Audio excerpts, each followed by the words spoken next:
OEM ones. Body gaps look good all the way around. Now we can take this thing completely back apart, put some panel bond right behind this, and we can start welding it on.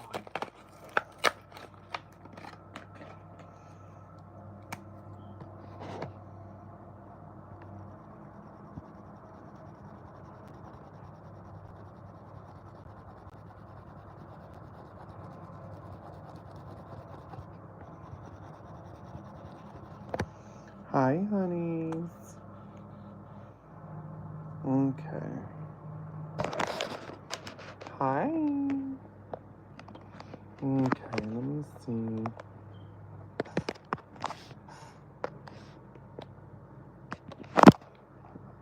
Yes. It's gonna be a quick little stream tonight. We're gonna do some drawing.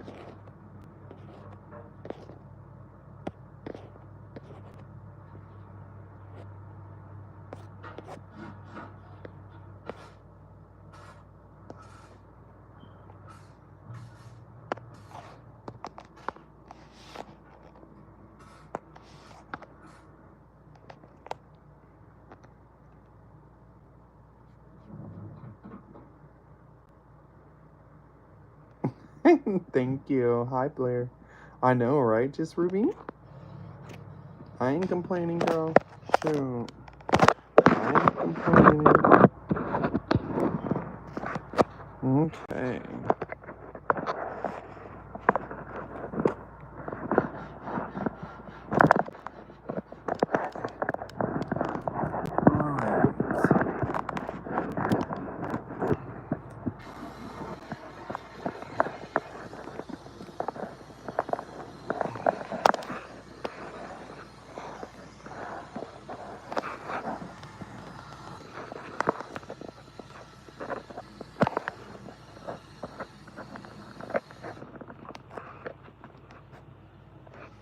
There we go.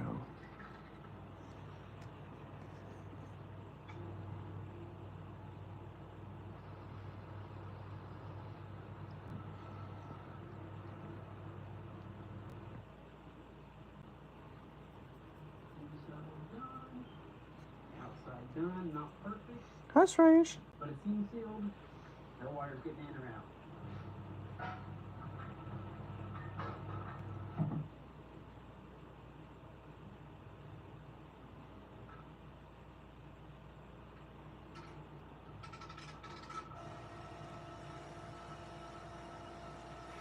Oh, fuck. How am I gonna do the E?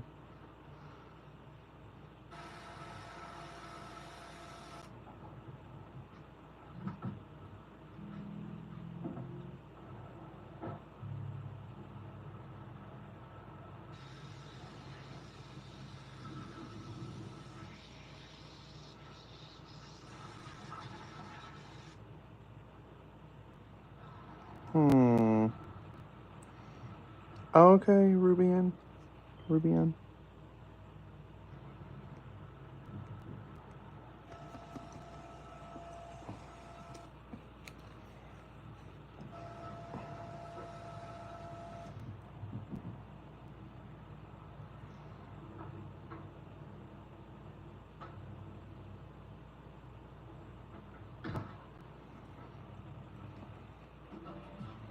Yeah, I know. Hopefully she does find the charger. We created flavor seals, so spices are as fresh and flavorful as the day they were packed.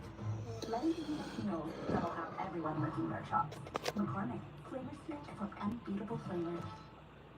I have moderate to severe plaque psoriasis, but thanks to Skyrizi and clearer skin, I'm all in. With Skyrizi, I saw dramatically clearer skin. Many were even 100% plaque-free. Don't use allergic.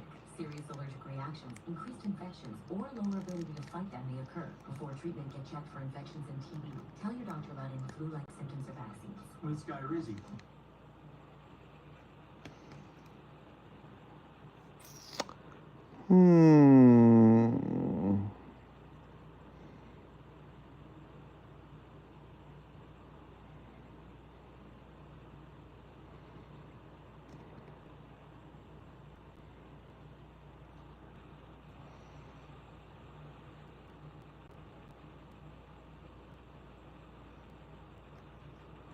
Oh, yes, Raish.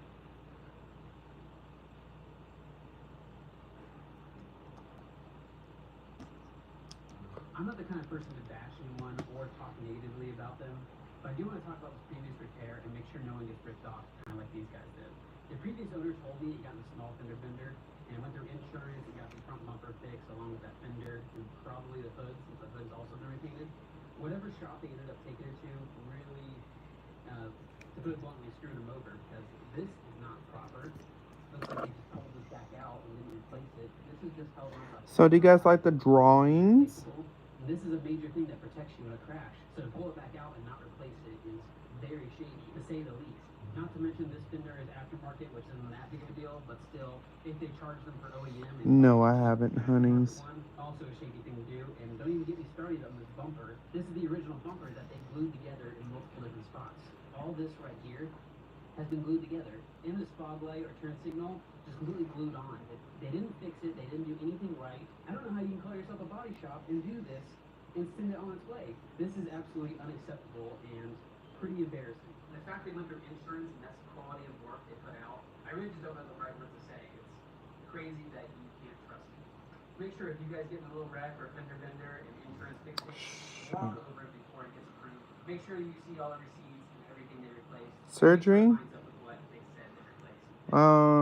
I do have surgeries, but not ones that I'm willing to disclose. Why? Not any of the proper hardware at all. You can probably guess that's from the original accident and not this new one. I'm gonna clean this up and replace everything I need to fix, and maybe take these headlights out and clean those up too.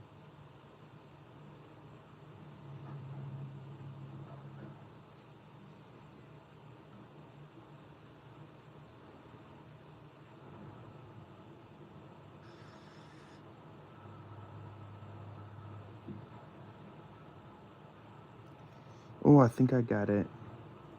The E is a little bit tricky for me. Mm.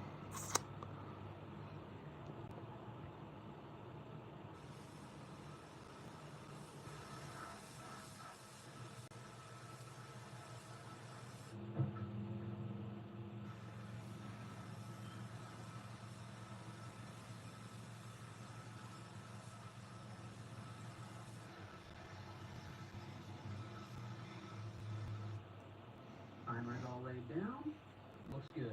The black primer that they say it is not really primer. And you really shouldn't put your base coat over that, so make sure you put new primer down.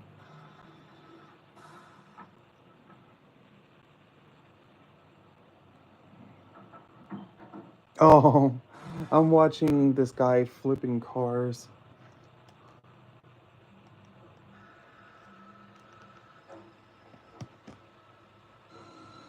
Okay, just Rubian. Thank you, honey, for stopping by. If you can find your charger, more than welcome to come by as long as I'm still streaming. I don't know how much longer I'm going to be streaming, but...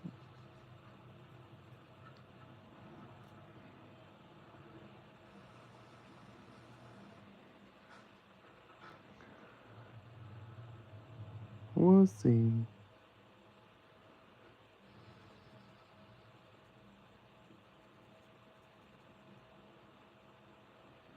I'm ready to lay down some paint. Obviously, I can't paint it all in one go because there's multiple things I have to paint. Also, my shop is not big enough to paint everything, so I'm going to do it in sections. I'm going to paint these bumpers in one go off the car. I think it's going to be easier that way. And then over here on the car itself, I'm going to paint this back section that's covered by the bumper. Always 3 a.m. the witching hours. I'm going to blend this out and then Hi, Sabrina. I've been trying to get you to go on my Instagram once. I got Eastwood color matching OEM paint. Eastwood has been mixing OEM paint for a while now, and it's doing so well now that they actually opened up another plant to be able to mix more paint. Was able to get this delivered to me in just a couple days.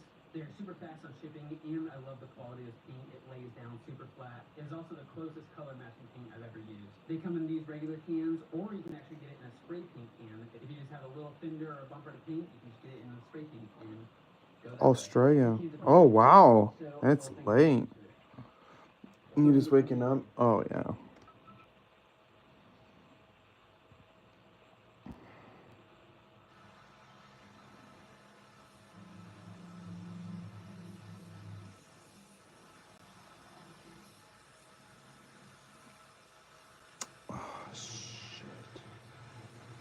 I already screwed up. Oh my god, the E is so hard, chat.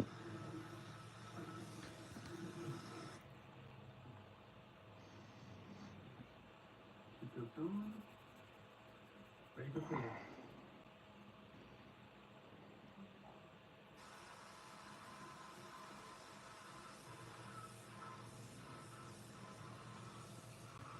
Hi, Gunner.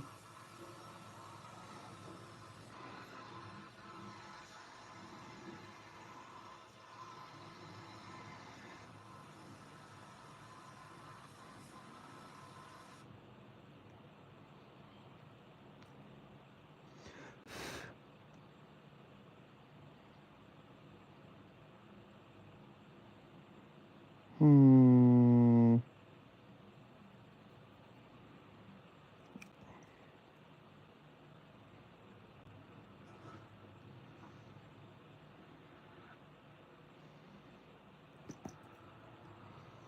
You draw good, thank you.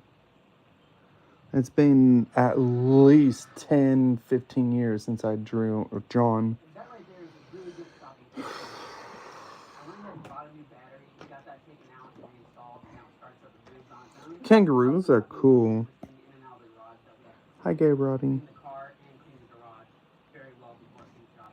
Prevent dirt and bugs and anything from getting in the paint. It is a garage paint job, so it's not going to be perfect, but these parts that I already painted turned out really awesome. Very minimal dust. I don't think anyone's going to notice any problem with them, especially if I end up cutting and buffing all the parts. As for the color of the paint, I think it's a very close match. I put the front bumper on to see how it pairs with the fenders and the hood lining up, and it looks really good. The color is as close as you can get. Also on that back door to quarter panel transition, where I'm going to have to paint that whole quarter panel, it looks to be just about perfect. That's going to help tremendously with painting this thing. I won't have to completely disassemble this whole car. Just a couple of blend panels, and this thing's going to look tip top. There's also a problem with this car with the AC. It is not one to blow cold air. I haven't looked into it too much. I'm not sure if the compressor's kicking on. I know if it has a low charge, the compressor will not kick on. That's something you need to look into. Hopefully When what? replace the whole compressor, because that will Mechanical pencil? Yeah. So remember, you remember, chat, when I did the little miniature Walmart haul? Well, get all that put back together. Just allow a little yeah, I heating the rest of this is going to take. got all this stuff from Walmart. So stay tuned for the next Yeah. episode on this thing when we're finishing up and hopefully selling it, and I will fully break down everything. What are we doing, chat? We need Pikachu here. Pikachu needs to watch us. What the hell, chat? I've also been getting emails about opening a PO box, so you guys can send me letters and other stuff. I don't know what you want to send me, but I opened one because I do not want to give out my address. I already have people kind of showing up randomly, so I'm going to open up the PO box. If you guys want to send me anything, I'm not asking for anything. But I think it'd be really cool to see pictures of your cars, especially Volkswagens or anything like that. I just think that'd be really cool to have a section in my garage just dedicated to letters and pictures. Definitely not a requirement. I just opened one because people were asking about it. We have drop bears and they have koala cousins, but drop bears are. Whew. Hi, Rubian. I also have an Instagram. I post a lot behind the scenes on what's coming up that week, new projects I have. Also, just get more involved with my subscribers and just the people watching me in my community.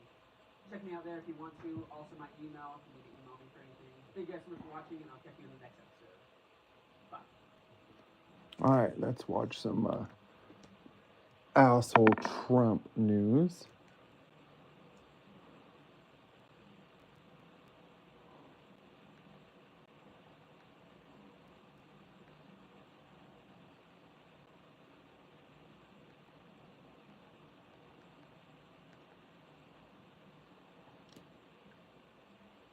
In 1929 in Chicago. South Park posted this.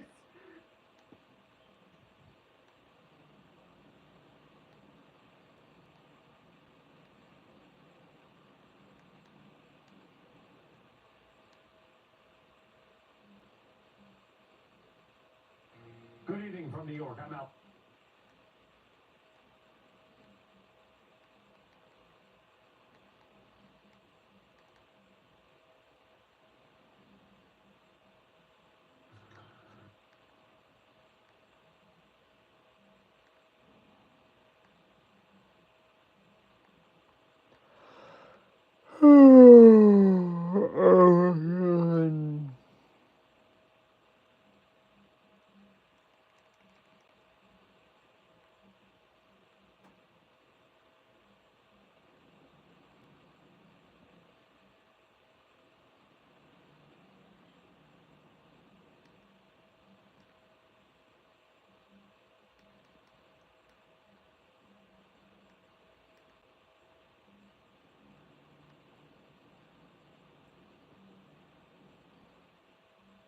Considering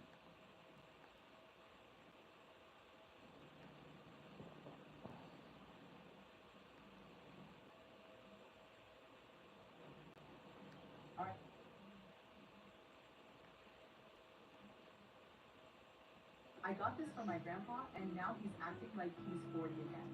It's called the Jet Box, and it's a German. I miss you cooking. Yes, Yes, honey. military-grade pressure washer.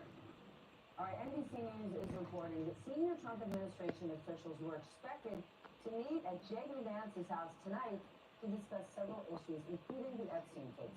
The meeting was set to include the DOJ's Tiger? I don't know what you mean. as well as White House Chief of Staff Susie Wiles. No. It's completely fake news. We're not meeting to talk about the Epstein situation, and I think the reporter who reported it needs to use better forces. Look, the whole thing is a hoax.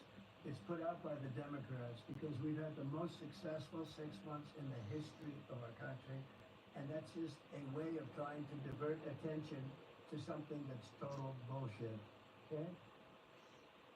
Tim Cook must have just wanted to erase himself. Damn, Trump said the word bullshit. Wow.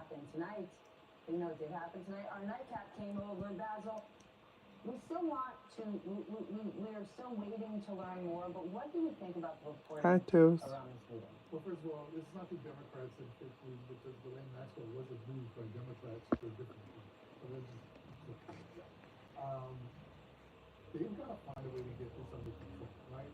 This isn't, so, you know, if you ask the average voter whether or not they care about this, they do care, but they've got other stuff on their mind for other people.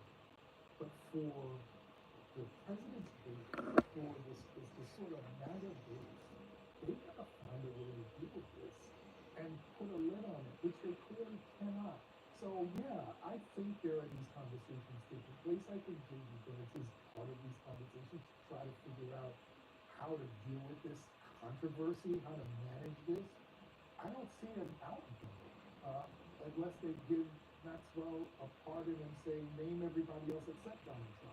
Okay, so let's say that's what the game plan is. Let's say Ghislaine Maxwell's going to get out, and somehow, some way, she's not going to mention Donald Trump, or if she does, she's just going to say barely knew nothing, not a zip or zip. Are people going to buy that? I don't buy that. She perjured herself. That's, I mean, she's a known Will the MAGA base buy it? No, I don't think so. I think, Because they buy a lot. I think, I've wrapped my brain around trying to figure out what the end game is. But like, those are the same people that have looked at the January 6th, I get January it. 6th and said it was a tour. Sure. And I think maybe the end game is that Ghislaine Maxwell says something discriminatory, something that pins it all on Bill Clinton or Barack Obama, something where it's a distraction. I don't think absolving Donald Trump, who we know is in these files, is gonna work. I will say, one, for the Vance comment, it was notable that he said we're not going to be having a dinner where we discuss that. That we basically having a dinner, he didn't rule that out. But two is, I think the big picture story here for me is Todd Blanche and Pam Bondi being involved at all in these types of discussions is a perversion of the Justice Department, the likes of which we really have never seen. I mean, these people are supposed to have some semblance of independence from the White House. Todd Blanche, of course, was Donald Trump's former lawyer, who's now Deputy Attorney General. For him to go and talk directly with Ghislaine Maxwell is incredible. And I remind people, in 2016, Bill Clinton stepped onto the airplane of Loretta Lynch. Because everyone assumed that is just a no-go. You do not talk to the Attorney General. Holy cow, great point.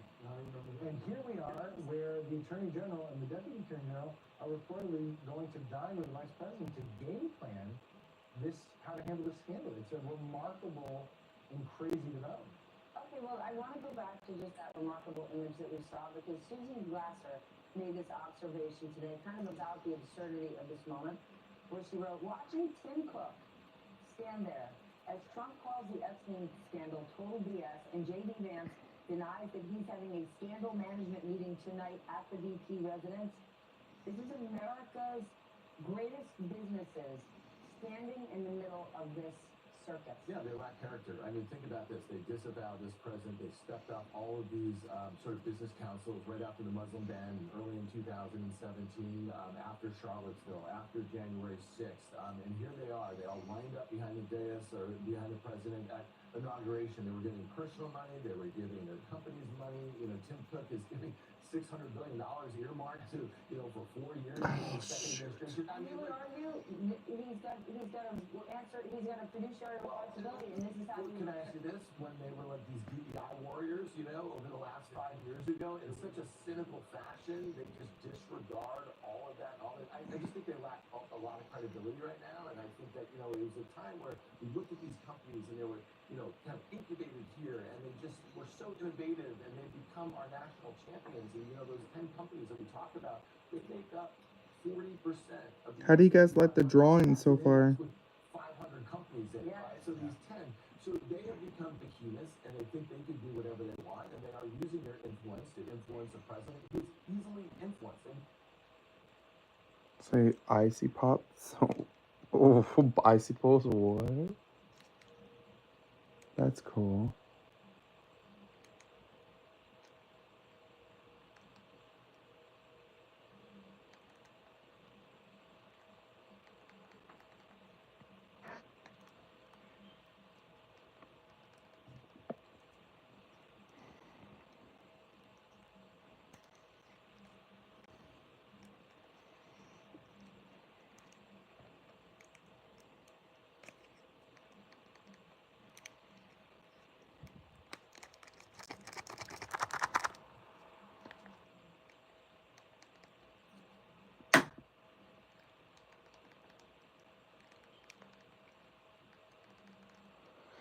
Oh my god.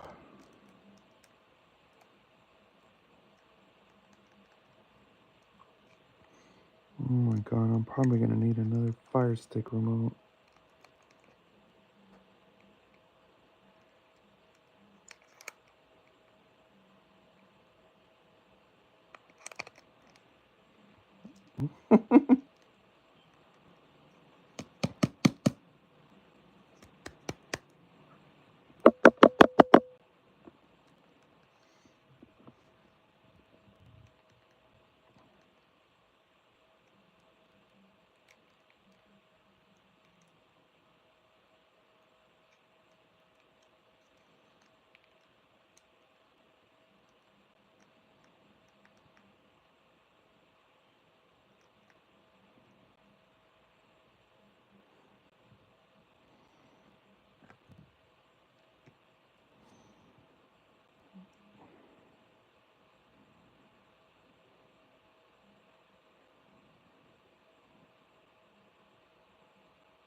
clean up nice. Oh fuck. Need a hand? I'm good.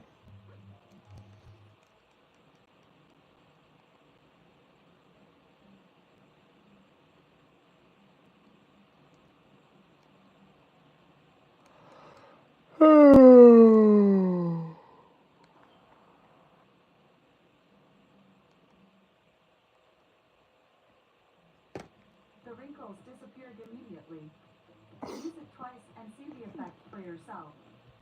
This product has been studied in a laboratory in Tokyo. Good evening from New York. I'm Ali Velshi in for Chris Hayes.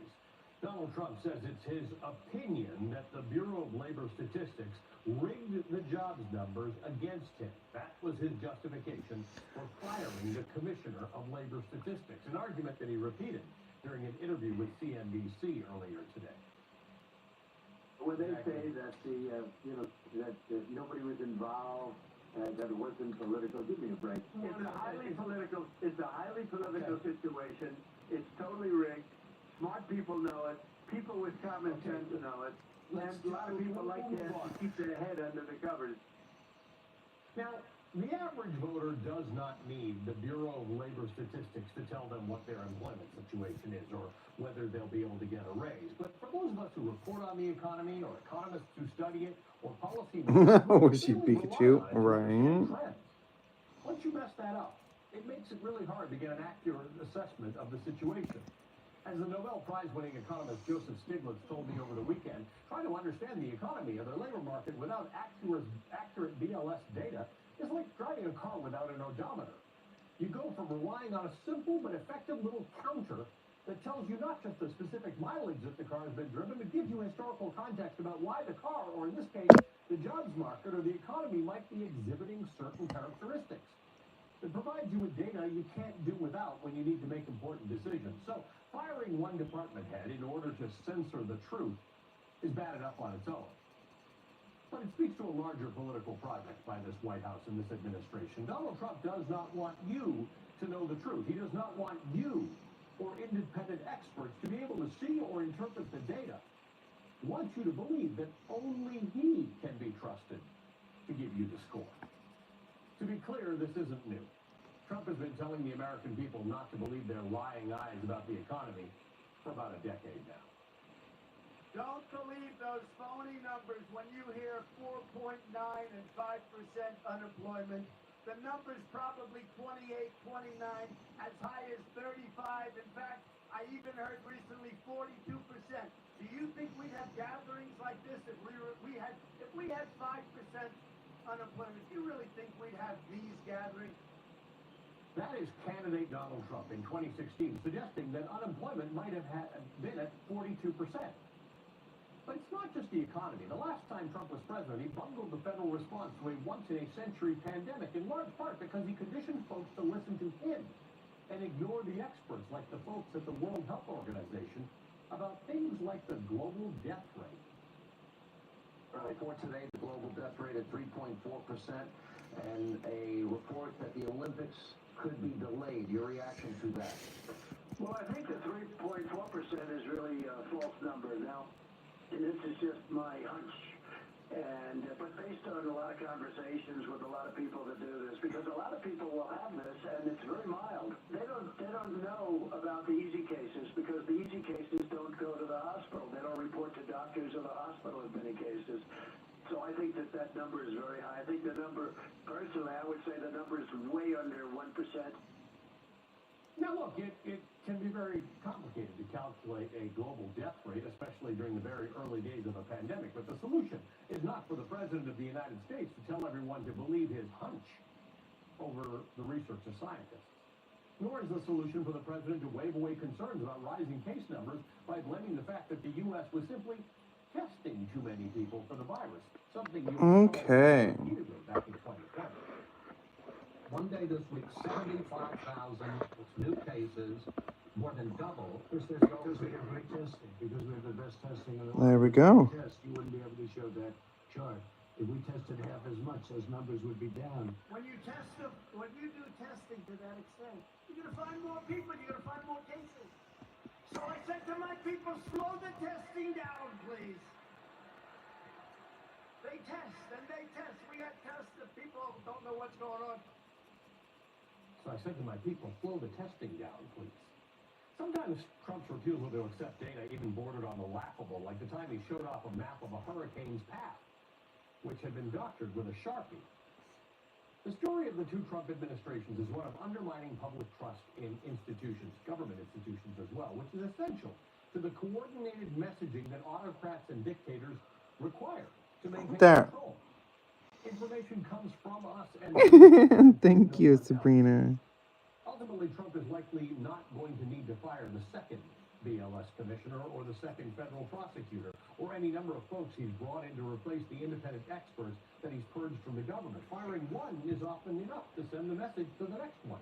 Pretty soon, there'll be no one left to fight with him anymore. In fact, he's still making noise about firing the chair of the Federal Reserve just today, using the same argument about political enemies working against him from within. Jay Powell is highly political, and I think, I call him too late. Jerome's too late. Powell, he's too late. He's too late always. He always has been, except when it came to lowering interest rates before the election. That he did. He worked that out. Somebody that worked for me was a big fan of it. Not a fan of it. He hardly knew him, but he wanted him so badly. I did somebody up there, but I put him in there. Thank you, Window 10. Thank you. I did somebody a favor and put him in there. Robert Rice served as the Secretary of Labor under President Clinton. He's now Thank you, honeys. policy at the University of California, Berkeley. He's the author of a brand new book called Coming Up Short. Oh my god, time to try to draw Pikachu now. I wonder if I can just sketch Pikachu. Let me see. One is a reference to you being short. The other one is substantially more important. Let me It's an see. idea that we have historically in this country come up short in our promise. I want to discuss that with you in just a moment. But you were the labor secretary, labor statistics, part of the Department of Labor. That organization may have things it can do better in terms of counting numbers, but they count numbers. That's fundamentally what they do. The irony is that not only do they count numbers, but this organization is the crown jewel of the entire government data collection process.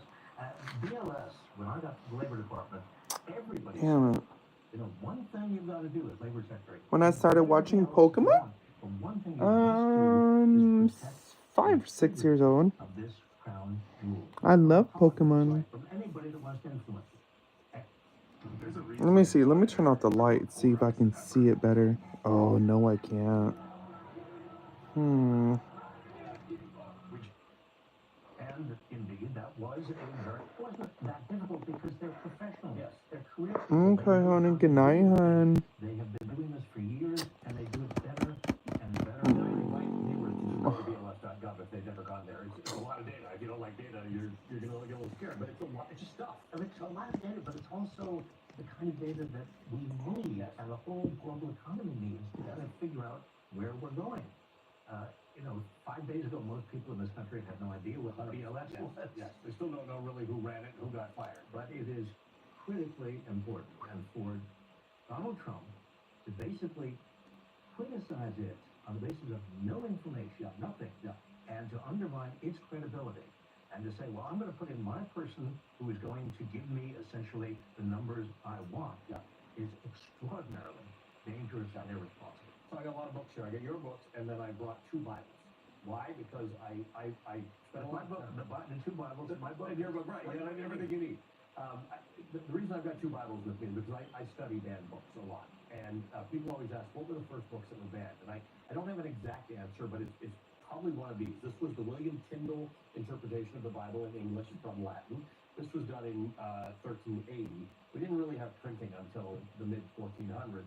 This is the William Tyndale. This is John Wycliffe's Bible. This is William Tyndale's Bible from 1526. This was definitely banned. These were banned because the Bible used to be in Latin and nobody spoke Latin. All of a sudden, you print them in English, and you've messed up the church, because the church wants to tell you what's in these books. It's not for you to determine. This is what we're seeing. Well, we're also saying, in 1984, the book 1984, Yes. George Orwell's 1984 dystopian novel, there is in that a ministry of truth. That's right. And the dictator in 1984 has a ministry that basically censors everything. Good night, wants people Toes. to understand what the dictator believes is the truth. Nobody else. He has Play all and make a facts. Oh, that'd be cool. You can't have a democracy. Hi, You honeys. can't have people thinking for themselves. You can't have science. You can't have anything that we take for granted as part of our culture. It's Oh my way god. beyond that. It's way beyond economics.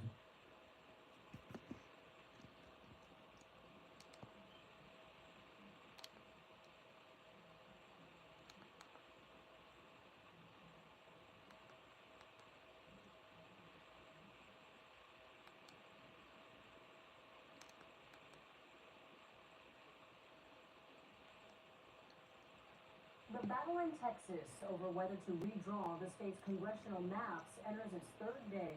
Several of the state's Democratic lawmakers have fled the state in protest as their Republican Bye, colleagues call for Rubian. their arrest. Hi, Katie. President Trump, well aware of Republicans' narrow control of the U.S. House, is pushing for Texas to redraw its maps and help give Republicans 5 more seats.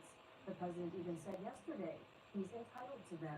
That's a claim Democrats say is anti-democratic. Well, Governor Newsom has proposed a redistricting plan in California. Yeah, we caught up with 2 longtime California lawmakers today to ask them about the plan. We should never have to do this. But to consider what Texas is doing and their power grab directed by Trump, we have to fight that. And so we're going to go forward. You know, I think a lot of constituents in California and other blue states who have adopted independent commissions who have done the good government thing, look at what Republicans are doing elsewhere and ask, you know, are we suckers to do this? How can we play by one set of rules and other states play by a different set of rules? Governor Gavin Newsom hopes to put new maps in front of voters in November. Just yesterday, candidate for governor Steve Hilton said he'll challenge that plan in court if the governor moves forward. Meanwhile, the governor of New York has also talked about redistricting in response to Texas. And keep in mind, right now on the ABC 10 Plus TV streaming app, we do have more coverage on the redistricting fight. Look for it on the home screen. The app is free to download on your TV. Yes, he's using a Gorilla pillow. How can you tell? Have you heard about Gorilla Ergo? It's the cutting-edge ergonomic pillow that people actually look forward to laying their heads on.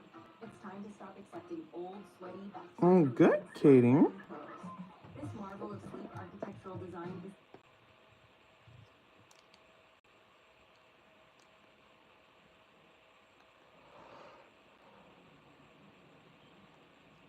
Republican governor of Texas Supreme Court to remove the legislature's top Democrat after Democrats left the state to block proposed changes to its congressional map. And Democrats in blue states are threatening to redraw their own maps if Texas moves forward. William Brangham is here with how this is all unfolding as the country marks a voting rights milestone. William? That's right, Jeff. Today is the anniversary of the Voting Rights Act, which ended the era of Jim Crow voting laws that blocked Black Americans from exercising their right to cast a ballot. But 60 years after its signing, there is renewed effort to give parties greater control over the process by giving politicians more ability to Mechanical over wood? Oh, yeah. Well, I don't know. Wood is good. And Rick Hassett, professor of law and political science at UCLA and author of A Real Right to Vote. Gentlemen, thank you both so much for being here. But I don't know. Mechanical's fun. Democrats have fled the state to try to stop the Republicans from redrawing these new maps, which they argue would unfairly tilt the state's congressional districts to the Republicans. You went with some of those fleeing Democrats to Illinois. What is your sense about how long those Democrats can hold out? William, they say they are deeply committed to remaining outside of Texas, outside the state lines, until at least August 19th. That is an important day because that is the last day of the 30-day special session that was called by Governor Greg Abbott. This was one of a number of things on the agenda, a number of items, including William flood relief. Keep in mind that, of course, Texas had those devastating July 4th floods, and Democrats say that that is what should be taking precedent over any of the other issues on that legislative agenda. In terms of what happens after August 19th, that is one thing that they say they are continuing to examine among themselves, because it's important to note that the governor could easily call another special session. Slightly curved. Yeah, I know. I haven't drawn for almost 2 decades, actually. The Democrats to come back. Tell us a little bit more about what they have done and whether you think that will work. Well, one of the things that has occurred is that the governor has actually filed a lawsuit with the Texas Supreme Court arguing that the leader of the Democratic caucus in Texas should be essentially thrown out of office. That suit was filed and it is now making its way through the Supreme Court. There is a big legal question about the legal underpinnings of of the governor's petition. But at the same time, there are also a number of other conversations that Democrats believe really don't hold. Hell no, I'm not gonna erase it. Start again. Should take me forever. Could potentially become involved and arrest them and bring them back to Texas. We've seen Republicans really sort of make those points, but all of the experts we talk to say that much of what they are saying really is just seemingly political rhetoric that has no real basis in the law. Rick Hassan, let's say that the Republicans succeed in their efforts and do redraw these maps. What is your sense of what the practical implications that would mean for Republicans in Congress? Well, right now, of course, Republicans have a very narrow majority in the House. This would be an attempt to try to keep that majority, despite the fact that we're going to be going to a midterm election where usually the party out of power, in this case the Democrats, would be able to gain seats. 5 seats might not be enough, but we're hearing that there may be movement in other states, including in Missouri and Indiana, to try and do the same thing. This has prompted a kind of tit for tat from Democrats from California to New York to other states, looking to do their own maximal gerrymandering and kind of a race to the bottom.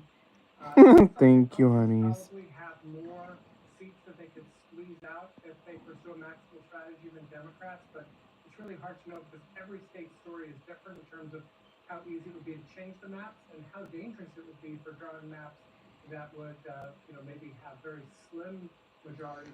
Damn, for not drawing for almost 20 years, I think I'm doing pretty good. Helping the other party do better in the election.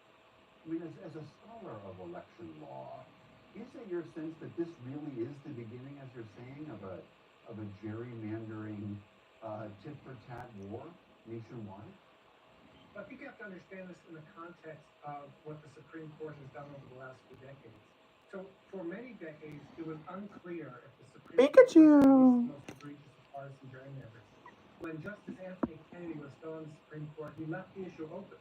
And so from 2004 until 2018, there were a number of cases brought where the Supreme Court basically said, not yet. We're not sure what the rule is going to be for partisan gerrymandering. Justice Kennedy retired, and Justice Kavanaugh replaced him. In 2019, the Supreme Court said partisan gerrymandering presents such difficult Look at you. that federal courts are not going to. You suck at drawing? Girl, everybody does in the beginning. There. What do you guys think? Pikachu. In terms of certain other requirements for fair districts, but not the best way to defend yourself in court is to say, we are trying to maximize partisan advantage. And it creates a really perverse incentive for really a race to the bottom, where the more political you are, the better the chance you are to have your held by the federal court. And Tony, back to you. Typically, redistricting happens every 10 years, so what's happening in Texas is somewhat irregular in that time schedule. I want to play a very sharp criticism by a Democrat in Texas of what the Republicans are doing. This is Democratic Texas State Senator Boris Miles. Here's what he had to say. All it is another poll tax, another way to discriminate with black and brown from voting in the state of Texas. But I want you to understand something. It's not just Texas. After Texas, it will be your state. After your state, it will be the entire country. This is a very sharp criticism, basically arguing that what Republicans in Texas are trying to do is to go back to Thank you, honey. Jim Crow laws that block black Americans from voting. How do Republicans in Texas respond to those allegations, and what do they say is the rationale for this redrawing? They've not truly been very specific. They point to, for example, a letter that the state received from the Department of Justice raising questions I don't know what else they're drawing. districts and the drawing of the current districts. But at the same time, Democrats point out that letter could and perhaps should be litigated. And furthermore, they say the letter has no real binding to it and no real legal weight. And so what they say is that Republicans have essentially gotten in a hurry improperly to redraw. I'm pretty good. What about you? William, it's important to note that until now, Republicans in Texas have steadfastly defended the current districts that are in place. And there is this now about face that is not fully or wholly explained. Rick Hassan, I want the same question to you. We are, as I mentioned, the 60th anniversary of the Voting Rights Act. And Democrats are making this argument that you just heard from that Texas state senator that Republicans are trying to roll the rights of voting Americans, particularly minority Americans, back. Is that a fair criticism? Well, if you go back and look at the earlier litigation in Texas over the last few decades, in every set of redistricting, there have been findings that Texas has discriminated against Black and Latino voters. The current maps, as we just heard, are being challenged on that basis. And now there's going to be a further diminution of power of Democrats. And we have to understand is that minority voters, especially Black voters, I'm pretty good. What about you, favor honeys? the Democratic Party. So when you discriminate against a Democratic district, you're almost always going to be discriminating against minority voters in Texas. And so if this map gets passed, there's going to be a challenge claiming that it violates Section 2 of the Voting Rights Act. This itself is now going to be questionable because just last Friday, the Supreme Court put into play the possibility, almost on the exact anniversary, the 60th anniversary of the Voting Rights Act, that it might strike down Section 2 of the Voting Rights Act, which is the part of the Voting Rights Act that remains standing. I don't know what that is, hon. Filled out the other part. So we're coming into this. That's none of your fucking business. From these state legislatures, and we don't know if the Supreme Court is going to protect minority voters the way it has over the past few decades. All right, that is Rick Hassan and Tony Plahetsky. Thank you both so much for joining us. Ask your mother if it's big. She would even know if I have one or not.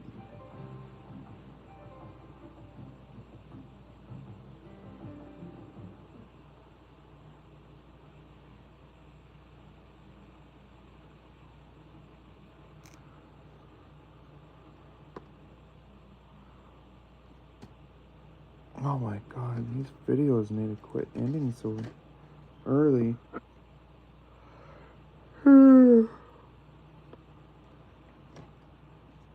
Ask your mother for my privates.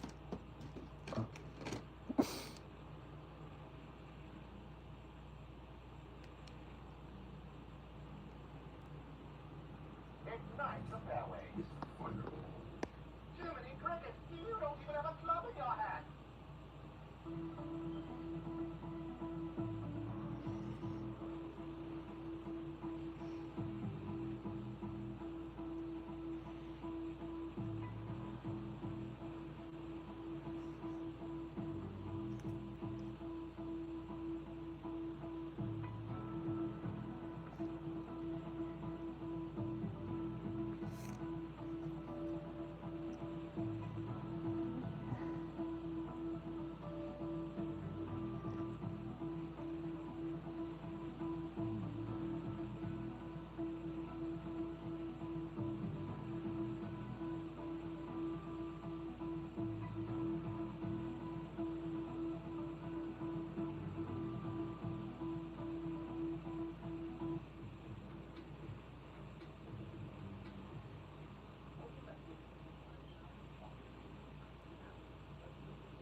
All the fake news for this asshole Trump.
Well, thank you, honeys. Thank you, Sabrina.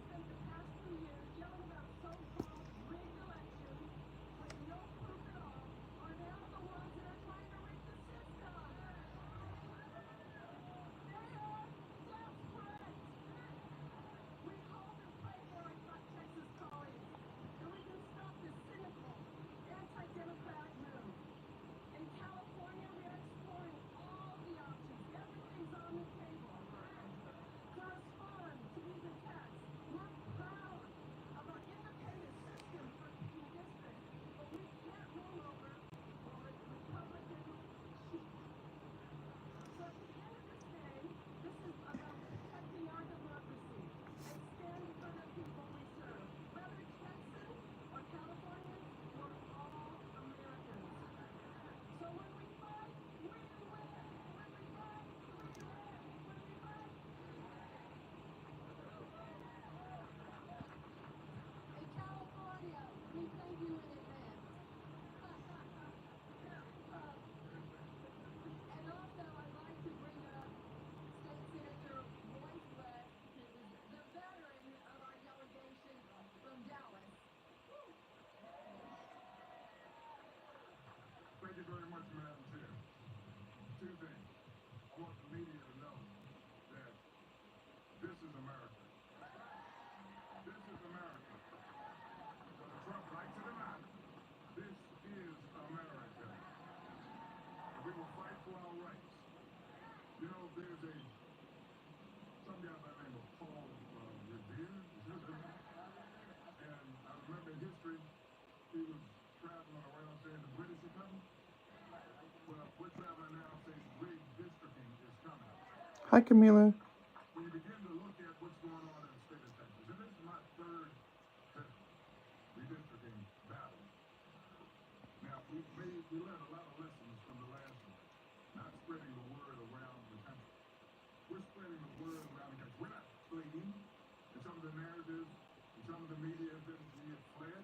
No, we're doing just like Paul Revere did. We're spreading the word and letting you know that redistricting is coming.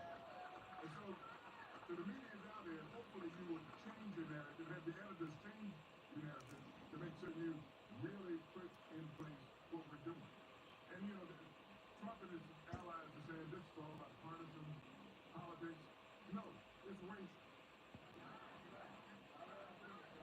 I'm a lawyer, okay? And I'm a trial lawyer. Let me give you some evidence. When you have districts, and I represent the Dallas area, two African American legislators in the Dallas area. When you have one of the districts that's being packed with African Americans and all of the economic engines being taken out. Now, some of you may not understand that the business community. If you guys are wondering what I'm doing, I'm trying to draw Charmander. Universities, law schools are being taken out of her district, Jasmine Crockett, for some strange reason. Why? Is that partisan politics? Well, let me give you another one. A little bit more than that.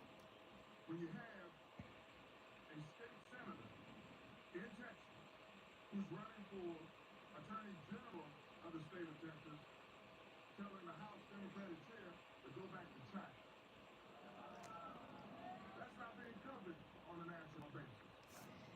When you begin to kind of say what the person's trying to look at the behavior and what they say. What he said kind of tells you where he is on issues concerning race. Hopefully you will look at that, you will investigate that, and make certain that America knows exactly what's happening in the state of Texas.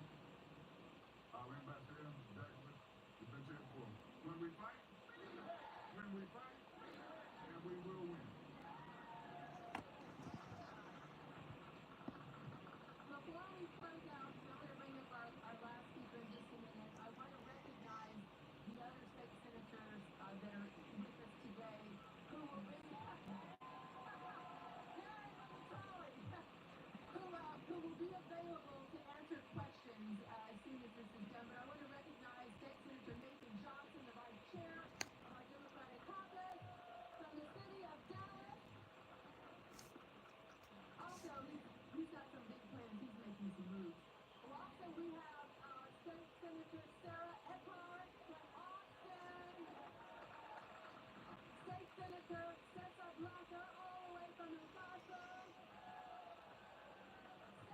Senator Molly Brooks from Houston. State Senator Roland Gutierrez from San Antonio. Okay. All right. And to Jose, I want you to start making your way up here. Before you close this out at the end, I want to make sure that we say a big thank you, big gracias to our hospital. You know that they are watching us. So please help me welcome to close us out, send us home, State Senator Jose Menendez, the chair of the Hispanic Caucus.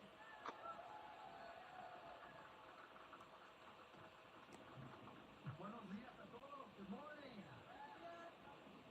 My name is Jose Menendez. I'm the state senator from San Antonio, also the chair of the Hispanic Caucus. And folks, here's what I want you to do. You heard this. You heard plenty. You heard a lot. But I wanted to sort of try to synthesize this into a message. This country that we're all so proud of, America, this country's a beacon. It has been a beacon of hope for so many. And many of us can trace, most of us can trace our origins and when our relatives came to this country. Very few of us actually were here as Native Americans. Mr. Beast.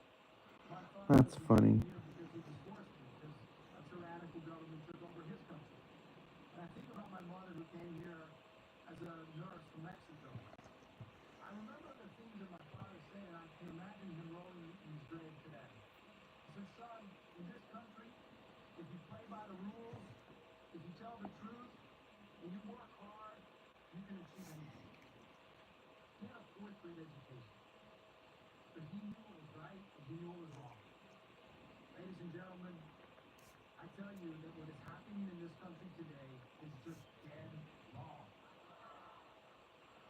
We have a man who said he's entitled to 5 new congressional districts from Texas. And your point is, Toretto?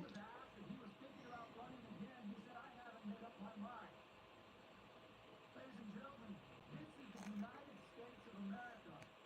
What once was one of the greatest democracies in the world, where we sent men and women to fight in other countries so that they could have free and fair elections. I want you to think about all of those elections where people held up their thumb with their feet on their hands, with soldiers, American soldiers, defending their right to vote. What do you think they think now about us? Ladies and gentlemen, there are 55 brave state representatives across this country who need your support. They need your prayers, they need your thoughts, and they need you. Let me see. They need you to get behind them. Texas state representatives get paid $600 a month. Let that sink in. $600 a month. And they're being fined $500 a day that they can't pay out of their campaign fund. Folks, these folks need help. They have families. I remember 2003 being scared out of my mind when we went to Argo, Oklahoma. To do this one time. Hey, stream. Who's still here, honeys? So, of course, Republicans underway.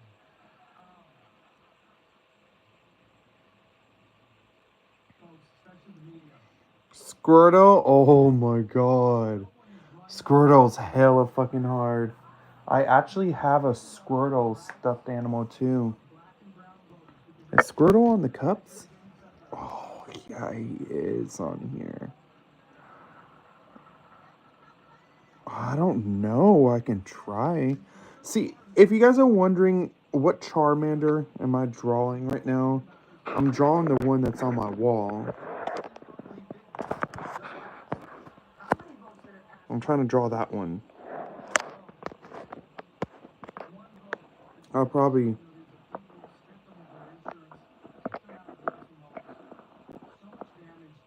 won't be able to draw Squirtle tonight because I'm like really tired.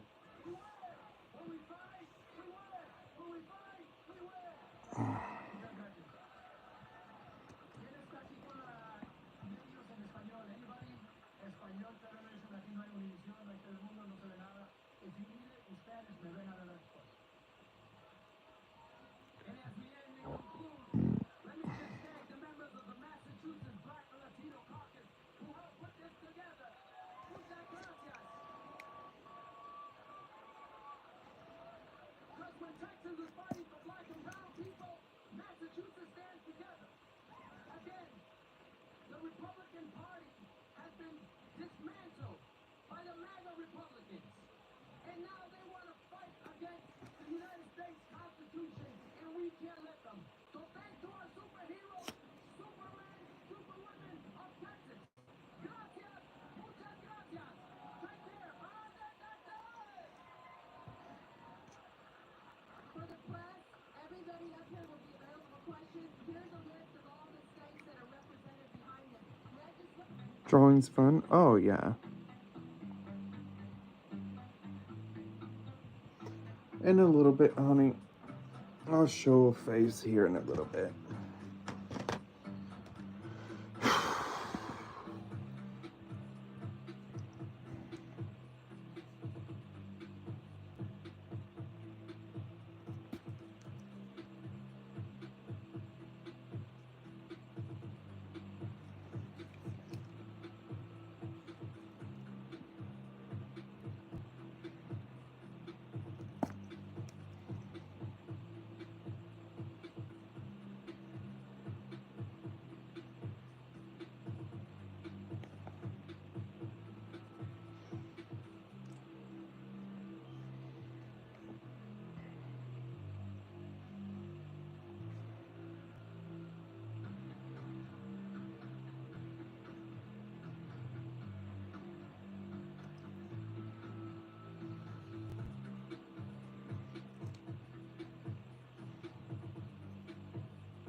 Sketching? Oh, yeah.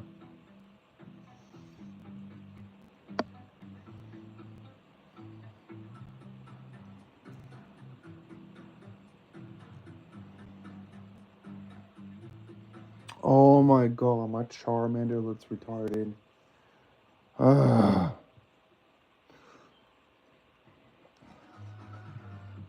Thank you, Sheila.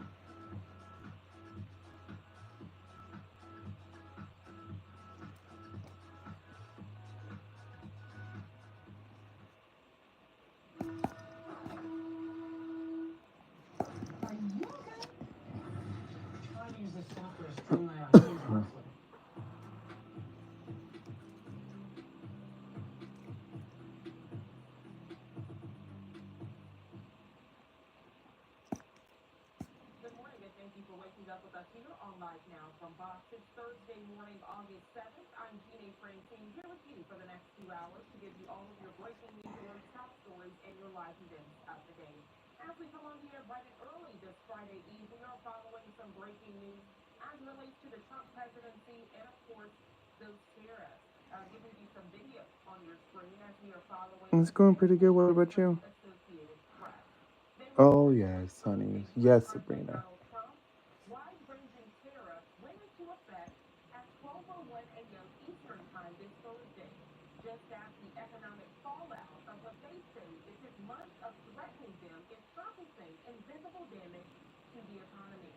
The import taxes will reach a level not seen in the U.S. in almost 100 years, with Americans expected to pay an average of 18.3% more for imported products. AP reports that's the highest rate since 1934, according to the Budget Lab at Yale. That's a nonpartisan policy Yeah. research center. AP continues to report companies are dealing with the tariffs in various ways. For example, many automakers appear to be swallowing the cost for now, but most economists say the cost will ultimately be borne by U.S. consumers and businesses in some degree. I want to share the latest of what we know at this hour as far as countries that are being impacted by the tariffs. What we know at this hour, more than 60 countries and the European Union face tariff rates of 10% or higher. Among the countries with higher rates is India. Charmander? Yes. Hi, Joey. Your day's going good? Yes, honey. Bringing the combined tariffs imposed by the United States on its allies to 50% to go into effect later this month. And speaking of the commander-in-chief, I do want to transition to share his latest remarks that he provided on Truth Social. Take a look as he says, quote, reciprocal tariffs take effect at midnight tonight, billions of dollars, largely from countries that have taken advantage of the United States for many years, laughing all the way, will start flowing into the USA. The commander-in-chief goes on to say, quote, the only thing that can stop America's greatness would be a radical left force that wants to see our country fail, end quote. So, of course, as we continue to follow this, more information provided by Do I like Pokemon? Yeah. I'm just trying to fix Charmander up a little bit because he looks dumb as fuck right now. directly tied Brazil 50% tariff on many imported goods to the trial of his embattled ally, former Brazilian president, who's currently under house arrest. The White House has placed a tariff rate on U.S. imports from Canada. So much better like that. Canada failed to do more to So much more better. or otherwise intercept traffickers, criminals at large, and illicit drugs, end quote. And we also know from AP that President Trump has previously pushed back the date tariffs would take effect. The commander-in-chief imposed a deadline after his previous tariffs back in April resulted in a stock market panic. His unusually high tariff rate led to recession fears, prompting the president to impose a 90-day negotiating period. When he was unable to create enough trade deals with other countries, he then extended the timeline and sent out letters to world leaders that simply listed rates, prompting a slew of hasty deals. So this is a developing story, and we do continue to follow the very latest. We have this on your screen, courtesy of X, formerly known as Twitter. At midnight, the commander-in-chief put this. I know. I gotta really practice more. Flowing into the United States. Mm-hmm. As you can see, this is a developing story. And of course, we do plan to get our European Commission remarks in the 6 o'clock hour here on the East Coast as we are following all international response. And speaking of international response, we actually have a live look that I want to bring on your screen. It's a view of the take count court activity as U.S. tariffs have come into force. Of course, we will follow the very latest of this here on Live Now from Fox. And as we are following that, I do want to transition with the latest of these tariffs and put some video back on your screen. As we are following the latest of these tariffs, there are some concerns this morning about how tariffs will impact goods and services, but they're also keeping a close eye on how these tariffs could impact computer chips. I want to check in now with my colleague Austin West. Oh, Charmander has 3 fingers? White House, another day, another round of tariff-related headlines. President Trump making 2 big announcements today, one having to do with tariffs on computer chips, and the other having to do with tariffs aimed at punishing India for buying Russian oil. Adam Turnquist is the chief technical strategist at LPL Financial. He's here. As always, we appreciate you coming on. Let's start with computer chips. 100% tariffs, Adam. How important are chips for the global economy?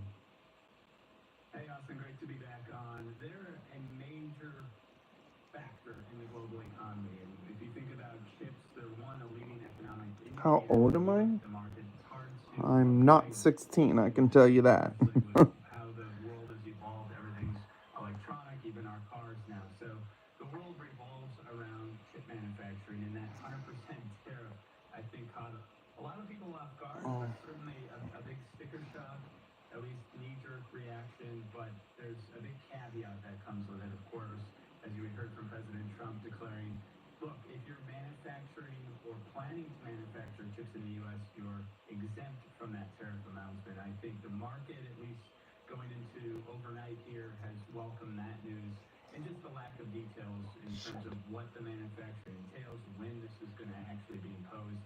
There hasn't been a lot of clarity yet from the White House on it. So, during COVID, a shortage of computer chips increased the price of cars. It contributed to higher inflation. What are the chances that these new tariffs cause something similar? There certainly could be a big factor is Taiwan Semiconductor.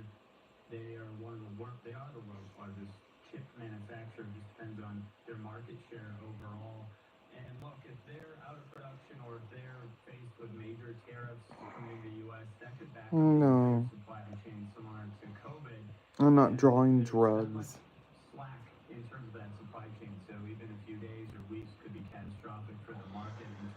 Alright, well, I tried drawing Charmander. That one that was up there. In the U.S. going back to 2020, they've created a Oh my god. looks like they're exempt. The stock reacting actually positive to this news. I'm not that old. Exemption Hotel. 100% tariff rate. It's not often we get a live vantage point from Taiwan, but we have one coming into the feeds right now. TSMC, as you alluded to, is the world's largest chip manufacturer, according to the Associated Press. TSMC is a Taiwan-based company, but they manufacture in multiple countries, Adam. In fact, they're building, as you alluded to, massive manufacturing plants in Arizona right now. Would a company like TSMC be saved from tariffs as a whole, even for the chips they make in Taiwan, because they do some of their Hotel fan, I'm not gonna answer the question, that's private. be spared the tariffs? How do these types of things usually play out?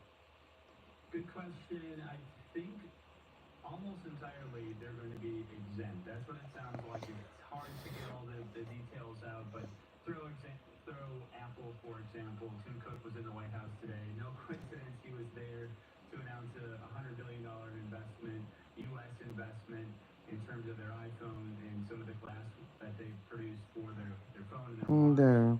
in addition to another $500 billion.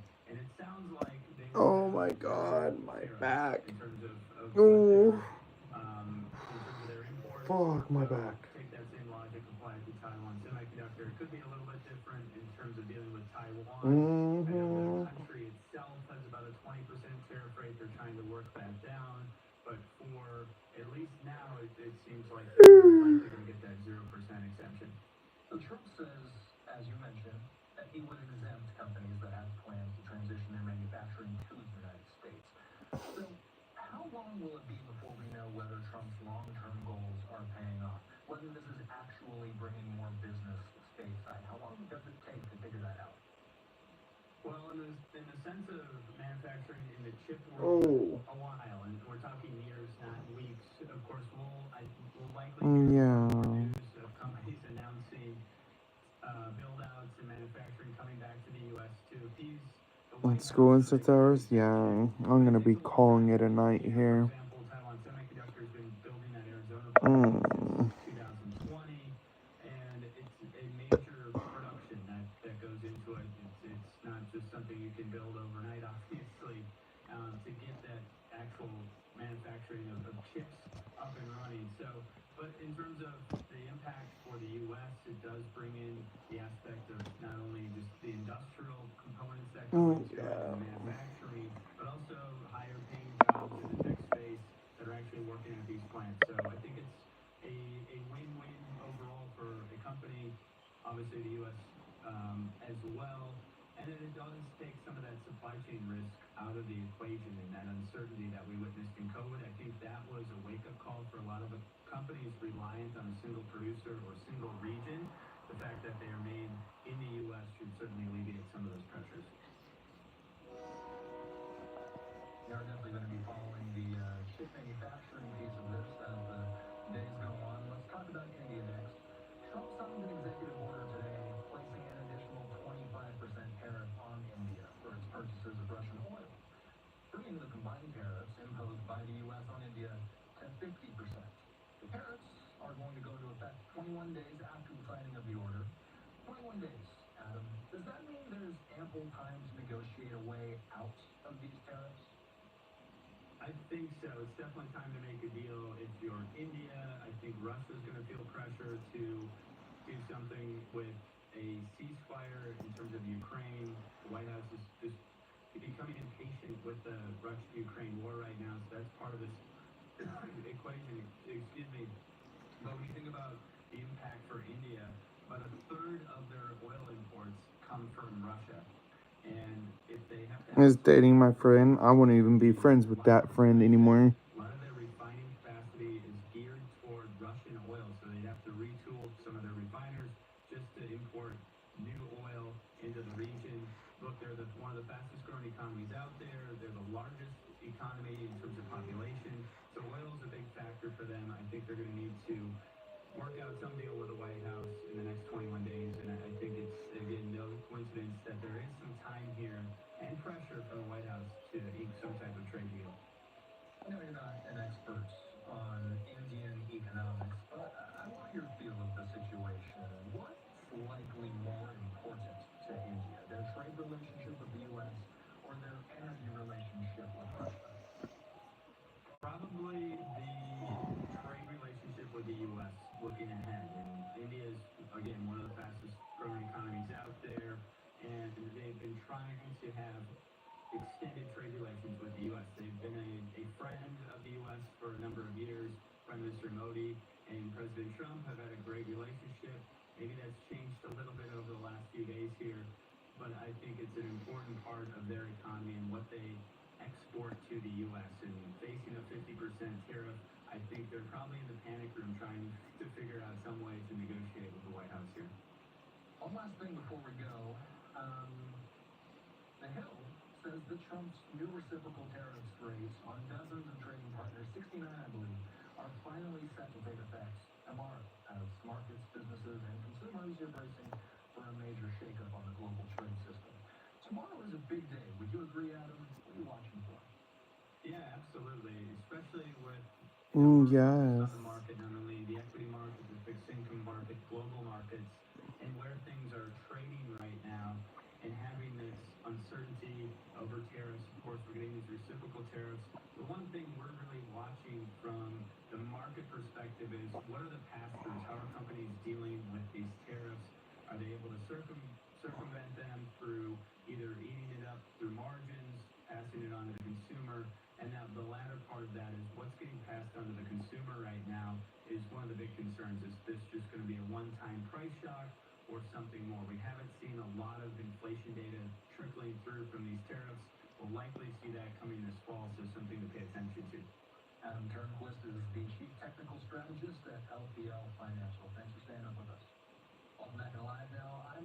All right, and that was my colleague Austin Westfall providing the very latest as we are looking at this breaking news alert bright and early on this Thursday. If you're just now tuning in, good morning to you. A live look out in Taiwan at a port there as the tariffs have taken effect.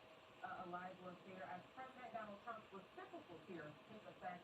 They took effect at midnight. We'll continue to follow the very latest of all things Trump presidency here on Live Now from Fox. 5:11 is the time. We're going to step away for a quick 2-minute commercial break.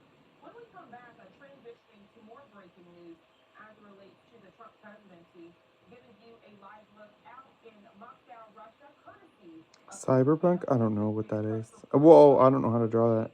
that the Trump administration and Russian officials have agreed to a meeting as it relates to the latest with the Russia-Ukraine war. The latest details in just 2 quick minutes.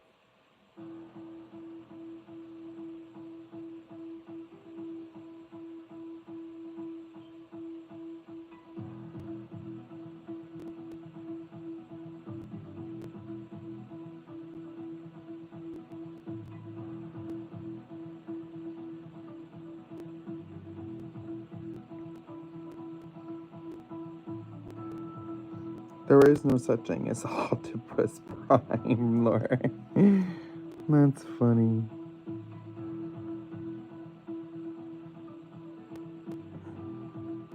Right now, I'm trying to draw Mew. I'm trying to draw Mew. Right now. See, Mew is a cat type Pokemon.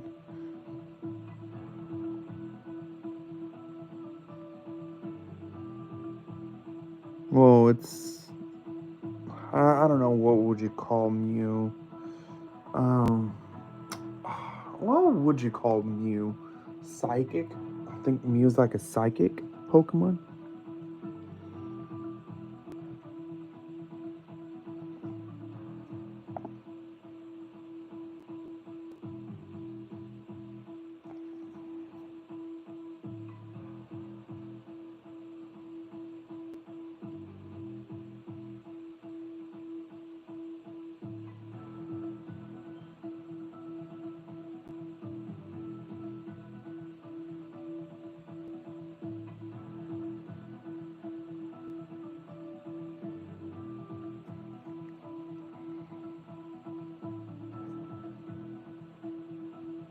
I don't know, you guys. I forgot what the hell Mew is.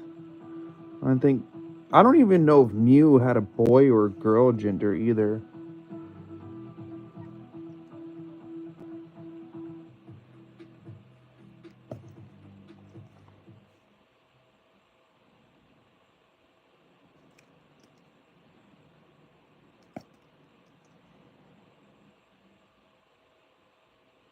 Here on the East Coast, welcome back to Live Now from Fox. I'm GA Francine, bright and early on this Thursday morning, just into our Live Now from Fox studios. We are following some breaking news from the Associated Press. You see it on your screen. AP reports a meeting between Russian President Vladimir Putin and U.S. President Donald Trump has been agreed to. This according to a Kremlin official on this Thursday. They also report it could possibly take place next week at a venue that has been decided, quote, in principle. We do have a quote from Russian President Vladimir Putin's foreign affairs advisor. He told reporters, quote, at the suggestion of the American side, That's cool, honey. to hold a bilateral meeting at the highest level in the coming days. And speaking of this, I do want to transition to give you a live look out in Moscow, Russia, on this Thursday morning. This shot courtesy of Earthcam. We're also learning that according to Putin's foreign affairs advisor that next week is the target date for a summit, while noting that such events take time to organize and no date has yet been confirmed. Again, the possible venue will be announced a little later, end quote. We're also learning he played down the possibility of Ukrainian President Volodymyr Zelensky joining the summit meeting to discuss ending Russia's 3-year-old invasion of its neighbor, which the White House said President Donald Trump is ready to consider. Speaking of whether or not the Ukrainian president will be in attendance, we do have the latest remarks from Ukrainian President Volodymyr Zelensky on your screen. Take a look. He put out a few hours ago on X, formerly known as Twitter, quote, today is a day of numerous calls and contacts aimed at making real progress on the path to peace and ensuring Ukraine's independence under any circumstances. He goes on to say, quote, several conversations are planned for today. A call with the German Chancellor is already on the schedule. We'll also be in contact with colleagues from France and Italy. There will also be communication at the level of national security advisors. It went pretty good, but I don't think I got the job though. Yesterday, after our joint conversation with President Trump and European leaders, I also spoke separately with NATO Secretary General Ruda and the President of Finland. We are working together. It is important to go over the key details. The priorities are absolutely clear. Zelensky goes on to say, quote, first, an end to the killing, and it is Russia that must agree to a ceasefire. Second, a format for leaders so that such a meeting can lead to a truly lasting peace. So as you can see, this is a developing situation. As we are getting the latest remarks from Ukrainian President Volodymyr Zelensky, I do want to transition your screen to give you a live look out into Ukraine on this Thursday here at 5:16 on the East Coast. Looking ahead to the 6 o'clock hour, as mentioned earlier at the top of our broadcast, we are expected to get remarks from the European Commission. I think I'm gonna stop right now. Oh my god. Conference also the latest with U.S. and bilateral trade. We're going to step aside Okay. for 2 minute commercial break. Oh.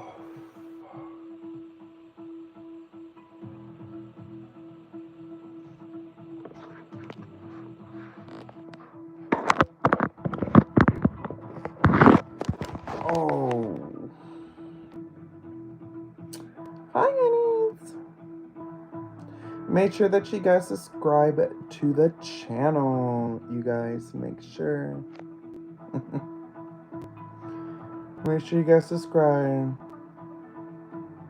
No, my back is hurting. My back is hurting bad right now.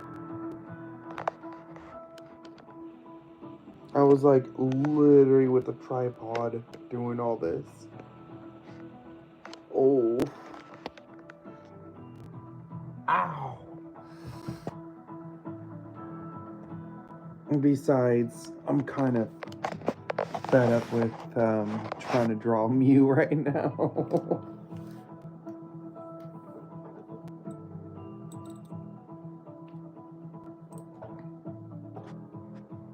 Yeah. Hey, but at least we got some good drawing in tonight. Yes, chat.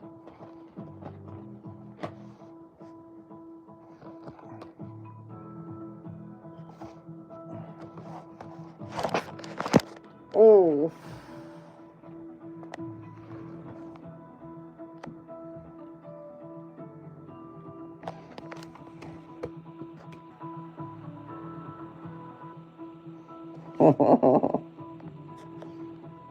Thank you, Hayden. Look at Mew. Fucking Mew. I was trying to draw Mew. Fucking Mew. If you guys don't know, where am I sketching these two from? Mew and Charmander. I'm trying to draw Mew from there, and there's Charmander. Oh my god.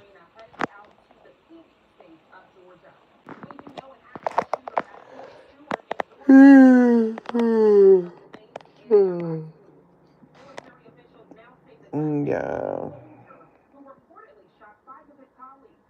Two of them had to be taken to Memorial Hospital in Savannah, Georgia, for additional care. We want to check in now with Fox's Jared Halpern as he has the latest on this developing story.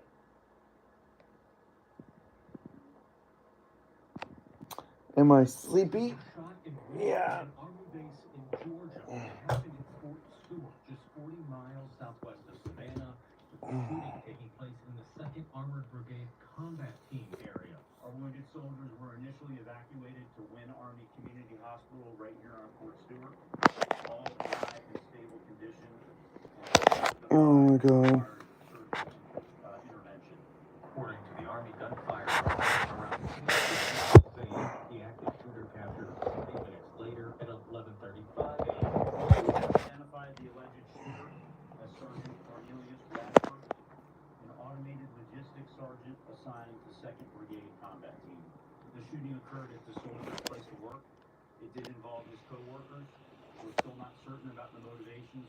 Fort Stewart, the largest Army base east of the Mississippi River, is home to more than 10,000 soldiers and their families. Do I have something round? A lockdown of the sprawling complex that has since been lifted. Some nearby schools were also impacted. I would also like to thank the brave soldiers who immediately intervened and subdued the shooter. These soldiers, without a doubt, prevented further casualties. Following the shooting, Georgia Governor Brian Kemp released a statement in support of victims and Thank you, honeys. we are keeping the victims, their families, and all those who answer the call to serve in our hearts and prayers, and we ask that Georgians everywhere do the same. According to the White House, the president has been briefed on the incident as authorities investigate a motive. Jared Howard, Fox News. All right, Jared, thank you so much for that detailed report. And as we are working to learn more this Thursday morning about that active shooter at Fort Stewart in Georgia, that mugshot there on your screen, we do want to transition to provide the latest information from a press conference late Thursday on your screen. We do want to transition to provide the latest information from a press conference late Thursday. Take a listen.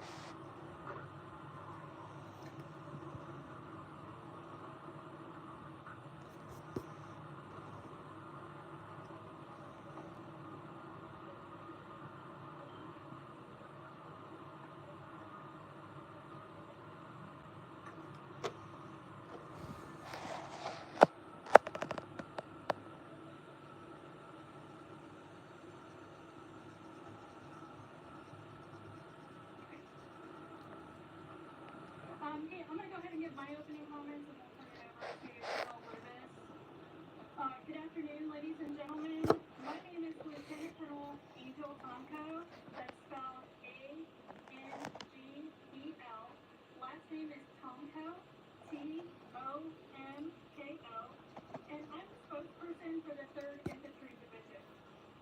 Today we're here to discuss the incident that took place earlier today on the north side of Fort Stewart installation at the 2nd Armored Brigade Combat Team Buckeret. In just a moment, I'm going to introduce you to Brigadier General John Lewis. That's spelled John Lewis, Lubas. He's the commanding general of the 3rd Infantry Division. Hi, Sherry. Brigadier General Lewis will make a statement regarding the incident and take a few brief questions. Before we begin, however, I'd like to go over just a couple things with you. We have limited time for questions, given that this is an ongoing investigation, and we may not have all the information that we can share, but we will try to be as transparent as possible. We will not release the name of any victim until the next of kin notification has been complete. We will not speculate as to any intentions, motives, or backstories, given that this is an ongoing investigation. When you ask your questions, we ask that you please give your name and the affiliation in case we need to do a follow-up. And it's a little hard to hear, so please speak up so that General Lewis can hear you and that you can hear him. Thank you, ladies and gentlemen. I will now turn it over to General Lewis.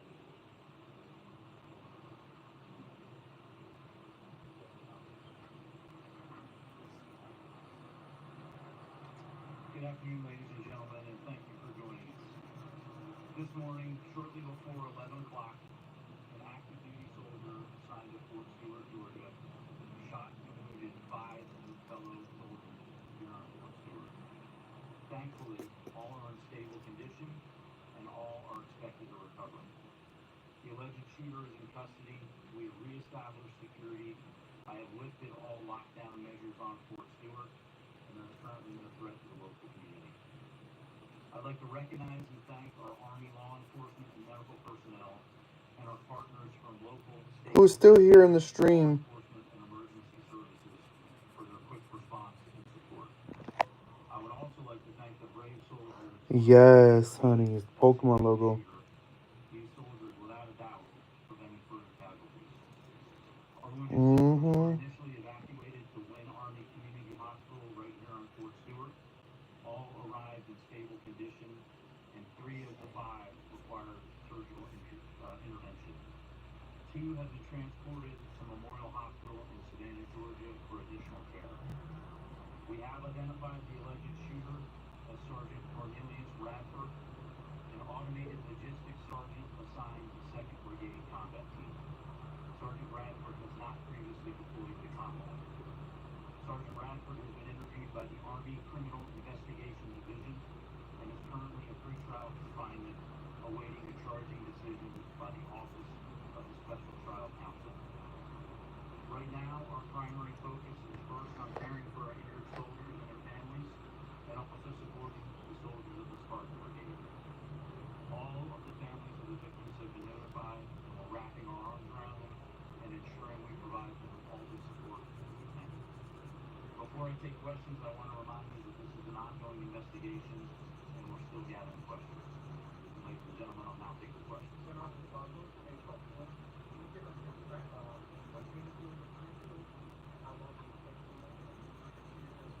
Yeah, he's assigned to one of our sustainment units here in the 2nd Brigade Combat Team at Fort Stewart, and I will have to confirm how long the service is.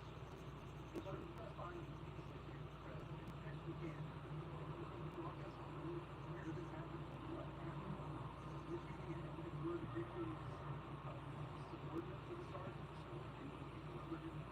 Yeah, right now it's premature, and we're gathering a lot of information. What we know is this soldier, the shooting occurred at the soldier's place of work. It did involve his co-workers. We're still not certain about the motivations, but again, he's been interviewed by Army investigators, and we believe that getting more information is short.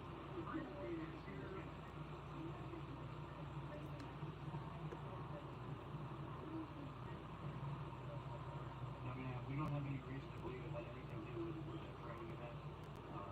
Other than that, I can't state the motivations for this soldier. We've heard that the shooter may have been from Jacksonville, Florida. Are you Hi, Prats.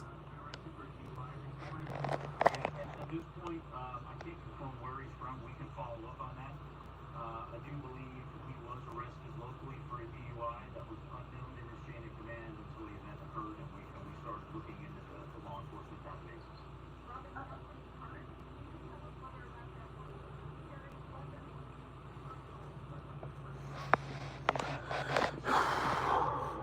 Military weapon, and we believe it was a personal handgun.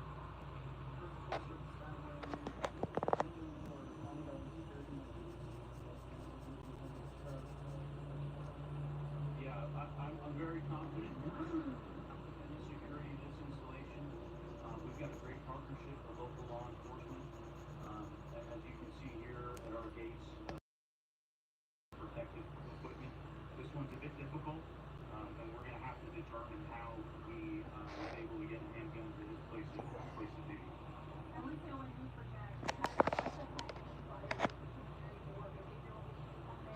mean, not that we're aware of, but again, it's early in the investigation, but not that we're currently aware of.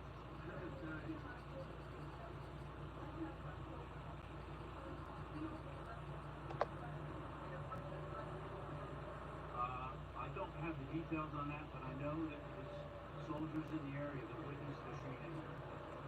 Immediately and without hesitation, attacked the soldiers and allowed law enforcement to then take him into custody. I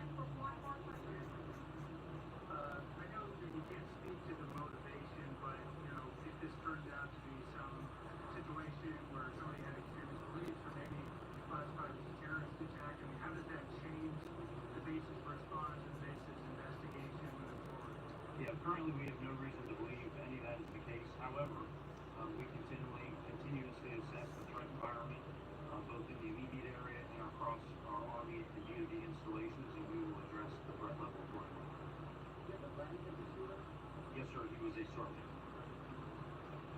Ladies and gentlemen, thank you for your questions, and again, thanks to the local response. Good drawing. Thank you. Thanks, and have a great afternoon. Thank you, sir. And that's the latest update from officials over at Fort Stewart. That smaller box on your screen, the suspect was yielded by Probably wanted to time, we are going to step away for a quick 2-minute commercial break. Again, if you're just now tuning in, we are following the very latest of the Army post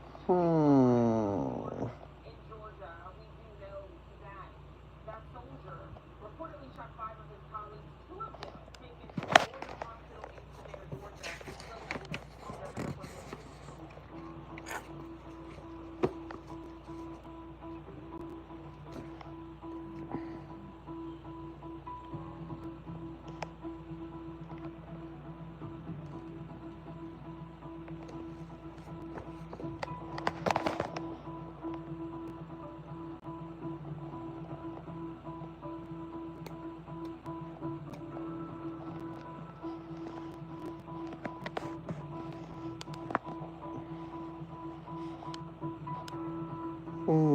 Hi, Lydia.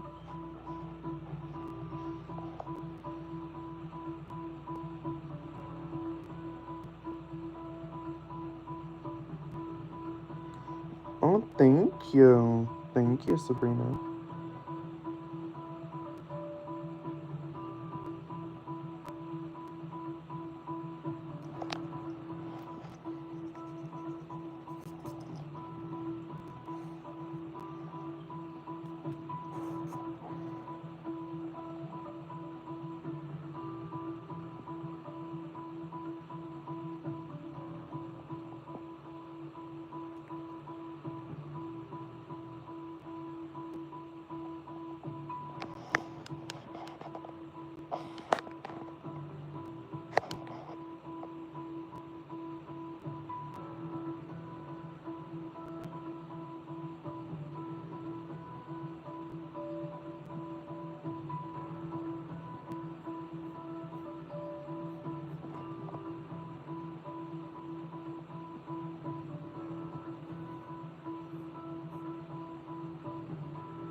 are learning that they are in a stable condition.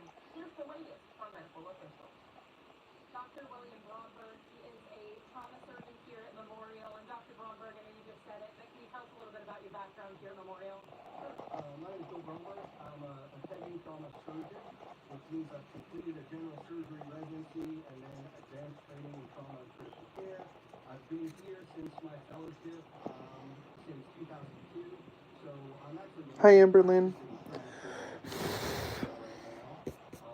and what we do is we take care of the critically ill and injured patients. If the normal ER doctors think they need to be admitted or they're sicker than the normal ER doctor sees, we're sort of like the next step for the critically ill and injured patient. Dr. Bromberg, I know that you can't talk specifically about the patients that you have here at Fort Stewart, but we know that a great deal goes into preparing to take on critical patients like those patients from Fort Stewart, like we are.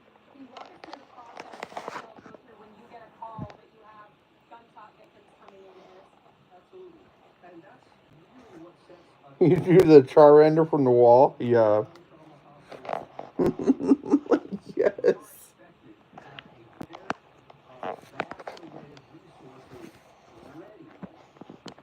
Before the call comes in. So when we get a call, whether it's a gunshot wound or somebody fell off a ladder and the EMS people think they're critically injured, we get a phone call that says they're coming in 15 minutes. At that time, that phone call goes out to an attending trauma surgeon, a critical care fellow who's a resident completing more training, 2 surgery residents, usually a surgery nurse practitioner, 2 specially trained ER nurses, a respiratory therapist, a radiology tech, and a pharmacist. And they all are expected to be waiting for the trauma patient before that person hits the door. So you can imagine how much resources have to be put into that and how much preparation. We all have the department in a cooler right there, so we can give people blood instantly if we need it. Our blood bank can give us the next 6 units of blood within 20 minutes of that person rolling in the door, with us having the first 2 units available immediately. So here's a blood, guys. Give blood when you need it. So go out there and give blood. What else can I tell you about our trauma system? I'll ask you a quick question. If you're just joining us now, you can't tell us any specifics about their condition in there, but tell me what it's like when it comes to treating somebody that is a service member. Is there a heavy weight that comes with that? Treating somebody who signed up to serve our country? I know you treat everybody the same, but there's got to be a different feel in that ER right now. Absolutely. Savannah is well known to be a military community. Our program director, our trauma program director, You're fine, Amber. completed a major Pikachu, yeah. prior to becoming our trauma director here. And we've always had a very deep connection with the military. It adds a couple of things. There's usually more people to talk to. The commanders are allowed to ask some details that, like, other, if your boss came and asked the stuff we couldn't tell you, so we have to talk to multi-level people. We also get a great deal of support. They all come in with a buddy, so there's always somebody there with them, which is real touching for us. But yeah, we really care about our military. And being the only level of trauma center here in the area, what does that mean for should something bad happen?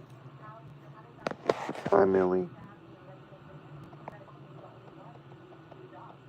Well, we have to be available all the time, and we have to have the resources there all the time, which it costs money. I mean, that's really what you imagine all those people just being ready and waiting.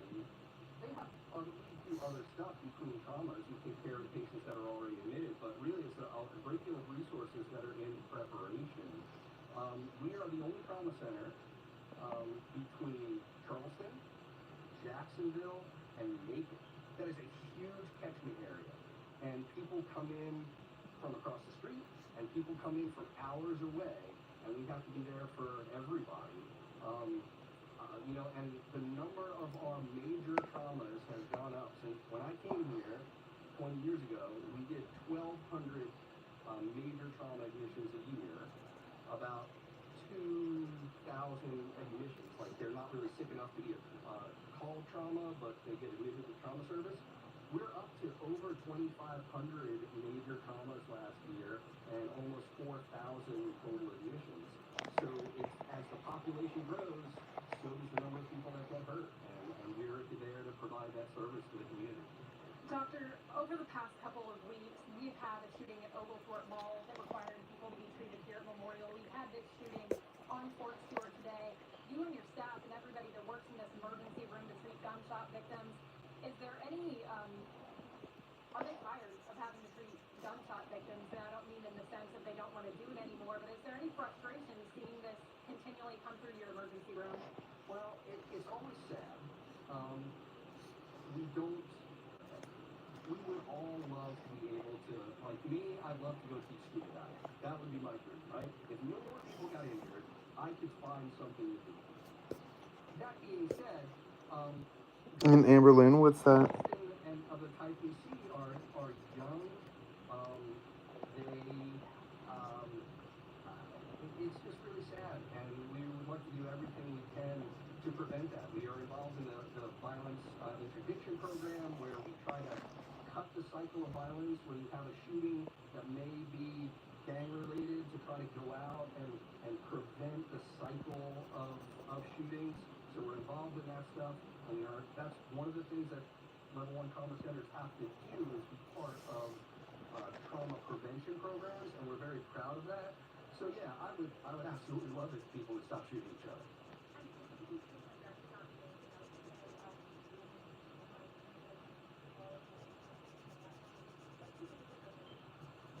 Well, honestly, treating gunshot wounds can be the type of injury that requires the most technical expertise with the least amount of thought, right? If you were in a bad car accident, you can be injured and us not really see it. It can all be invisible and inside and internal bleeding. Gunshot wounds, honestly, if you can think about it as there's a hole, sorry. Everything in between those holes has a hole in it. And you literally need to stop the bleeding or sew up any leakage of any other things that can do anything, like your intestines and stuff.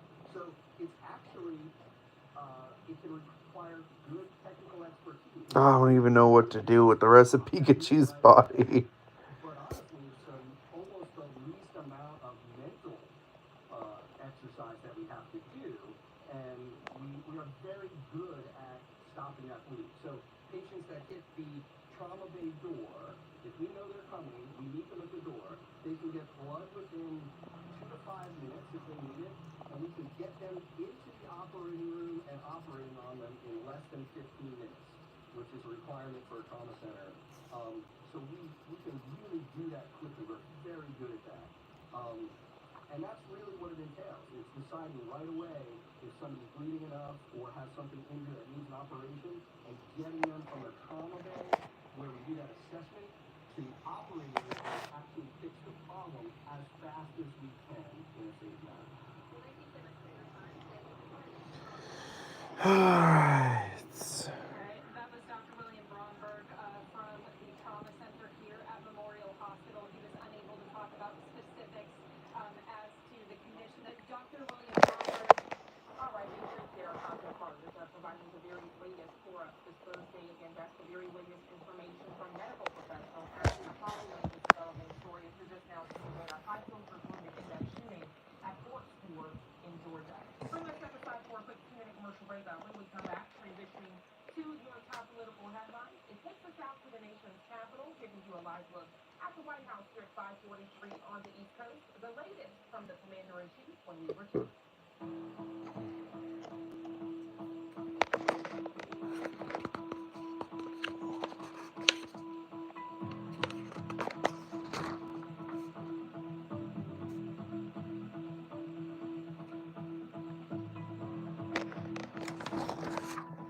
Well, chat,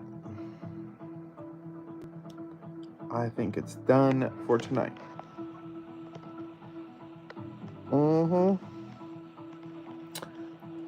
I think we're done drawing for tonight. We drew for almost 2 hours. Okay.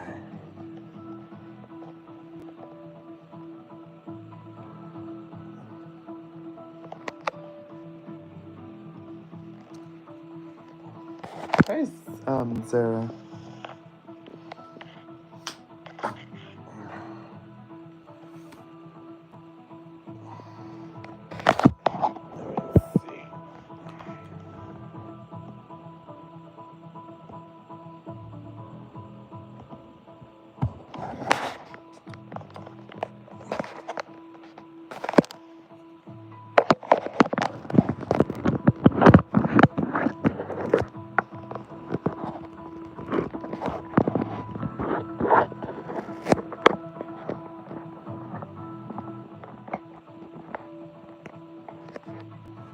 I already gave you a shout out, honey.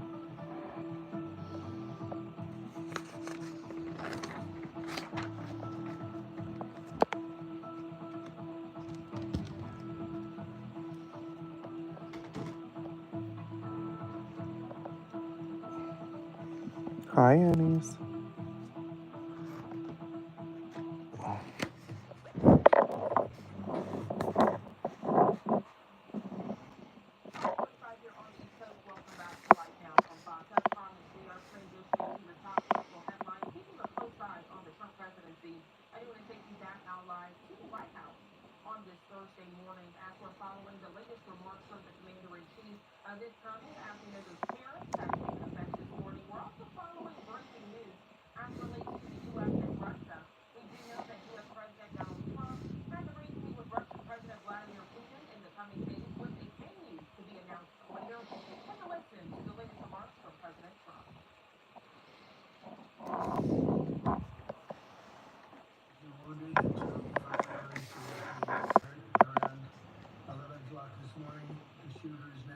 And the Army Criminal Investigation Division is on site to ensure that the perpetrator of this atrocity, which is exactly what it is, will be prosecuted to the fullest extent of the law. The entire nation is praying for the victims and their families, and hopefully they'll fully recover, and we can put this chapter behind, but we're not going to forget what happened. We're going to take very good care of this person that did this horrible person. This afternoon, we're pleased to welcome to the White House one of the great and most esteemed business leaders and geniuses and innovators anywhere in the world, Apple CEO Tim Cook. Amazing job. I don't know who Bethany is, sorry. The Treasury Staff President and Secretary of Commerce, Lutnick, for being here wherever you may be. Oh, there you are. All right, fellas, I missed you. Today, Apple is announcing that it will invest $600 billion, that's with a B, in the United States over the next 4 years. That's $100 billion more than they were originally going to invest. And this is the largest investment Apple has ever made in America and anywhere else. And it's just an honor to have you. As you know, Apple's been investing in other countries a little bit. I won't say which ones, but a couple. And they're coming. Hi, Edits. $600 billion. It's the biggest there is. The company is also unveiling its ambitious new American manufacturing program, which will bring factories and assembly lines across our country, all roaring to life. Areas that we're not doing so well are doing very well. We have about $17 trillion coming into the United States, which is more than ever before. It's never even come close. There's never been anything like it. I think even you, that's even a lot of money for you. But we are committed to more than $17 trillion. That was a couple of weeks ago.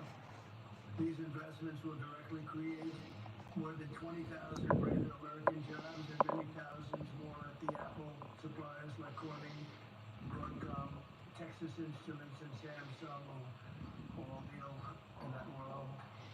As part of this historic commitment, Apple will massively increase spending on its domestic supply chain for the iPhone and will build the largest and most sophisticated smart glass production line in the world in Harrodsburg, Kentucky, which is a great, actually,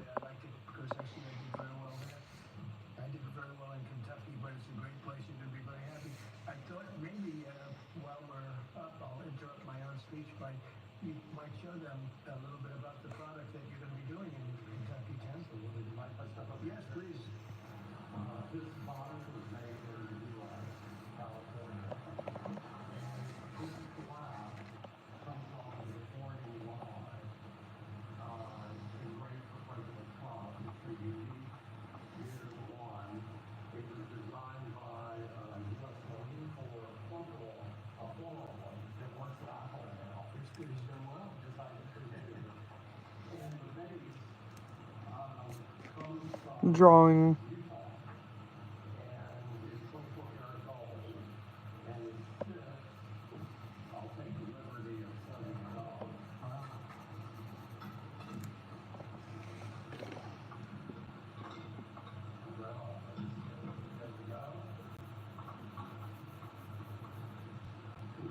Thank you very much. It's fantastic.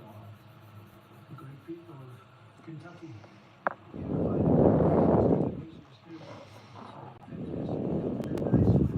Doing these things now in the United States instead of other countries, faraway countries. This is a significant step toward the ultimate goal of Just a city street, like a city view. States of America also are made in America with the massive fusion of capital it's announcing today. Apple will also build a 250,000 square foot server manufacturing facility in Houston and invest billions of dollars to construct data centers across the country from North Carolina to Iowa to Oregon. Oh shit. That's big stuff. Apple will also open state-of-the-art manufacturing economy. It's going to be a manufacturing academy in Detroit, and that's a great place to do. You know, big things are happening in Michigan and Detroit. They're coming in because of what we've done with the, I call it the Great Big Beautiful Bill. I added one word, great. But we have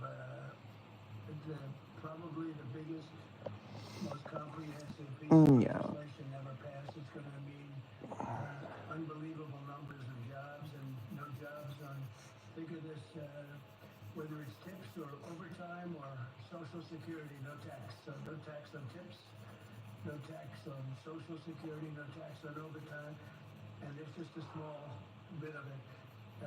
For Apple and others businesses, you're talking about the deductions and all of the things. And actually for people that go out and buy a car, first time it's ever been done, we talk about deductions for companies, but they're going to be able to deduct interest when they borrow money to buy a car if it's made in America. It has to be made in America. So it is amazing. And one of the reasons I think I can say that Apple's coming here is the legislation we just passed with this kind of investment.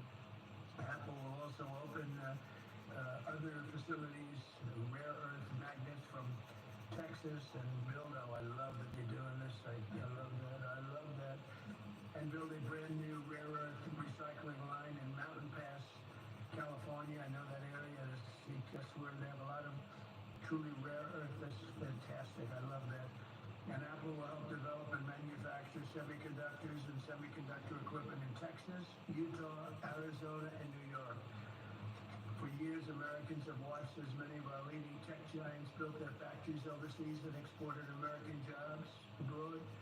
But under the Trump administration, we're doing everything possible to make this the best place on earth to build a factory or grow businesses. I'm allowing them to build electric producing plants with their factory because otherwise they have to hook into the grid. And I think it's one of the biggest things we've done where you can build your own electricity.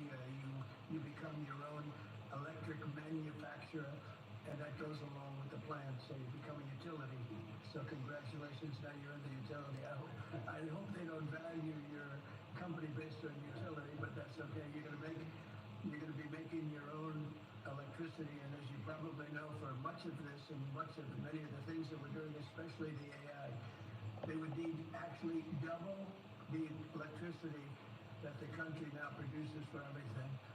So it's massive electric, and they're going to be able to make their own, and they're getting very fast approvals. Lee Zeldin is doing a fantastic job, including with a 100% expensing on the one big beautiful bill. In return, we're asking our businesses to invest in America, and they're coming in at levels that we've never seen before. So I don't know when it shows up, but there are a lot of factories and a lot of plants that are either under construction or soon will be starting construction. So can't tell you exactly when, but I want to be around in about a year from now and 2 years from now, because we're going to see an explosion, I think, like this country has never seen before.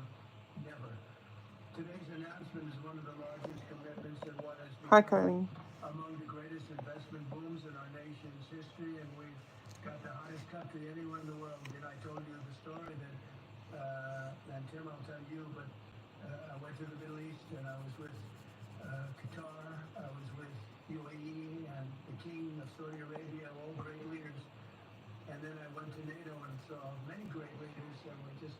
finished that about 4 weeks ago. Virtually everyone said that, in effect, that we were a dead country 1 year ago. America, this was a dead country. We were dying, we were dead. And now you've got the hottest country anywhere in the world. This would have never happened except for certain people. Thank you very much. I appreciate it. NVIDIA is investing $500 billion to go along with Apple's $600 billion. $600 billion. Micron, great company, is investing $200 billion. IBM is investing more than $150 billion. SoftBank is investing substantially more than $100 billion. TSMC is investing $200 billion. Johnson & Johnson, $55 billion. Merck, Stellantis, and General Motors are putting many, many billions in. They haven't determined the final number. And many other countries are investing tens of billions of dollars. And I'm not going to give you the whole list because the list is too long to read. But it's hundreds of billions and even trillions. I mean, it's trillions of dollars is being invested right now. Last week it was announced that our economy grew at 3% in the second quarter, and consumer confidence is surging. Blue-collar wages are rising rapidly. Costs are way down. You know, I listen to these horrendous frauds on CNN and various other fake news networks, and they say costs are up. No, costs are down. Gasoline is down. It's going to soon, I believe, be less than $2 a gallon.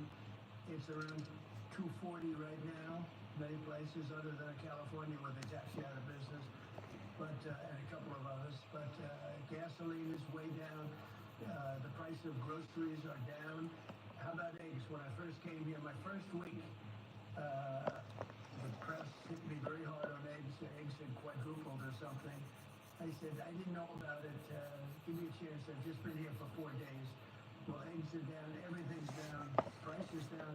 The only thing that's up is stock prices. That's really up, and that's through the roof. The stock market has been hitting all-time records. Oh, thank you for the sub, honeys. Last week it was announced that our economy grew at levels that we haven't seen in a long time, but the real levels of growth are going to be judged in a year from now when you start seeing some of these incredible plants, because we have car plants opening. They're coming in from Canada, from Mexico, and from all over the world. And they're coming in because they like the way the election worked out, but they also like the fact that they don't want to pay tariffs. And the tariffs, I think, we're taking in hundreds of billions of dollars in tariffs. I won't be so specific other than to say, because we don't even know what the final number is. We've just made a deal, as you know, with the EU, where they're paying hundreds of billions of dollars. Japan paying hundreds of billions of dollars, and numerous other countries paying hundreds of billions of dollars, and we're not even completed there. And as you know, they found $25 billion 3 weeks ago. They said we have a surplus of $25 billion, and they said, where did this come from? I said, check the tariffs, and they checked. I said, you're right, that's where it came from. And we've really just started. This is just in its infancy. So we have a great country. We have a country that is going to be very rich. It's a country that we're very proud of, but it's going to be very rich. And it's companies like Apple. They're coming home. They're all coming home. And we want them to come home. They have to come home. We're going to treat them really well. We're going to be putting a very large tariff on chips and semiconductors.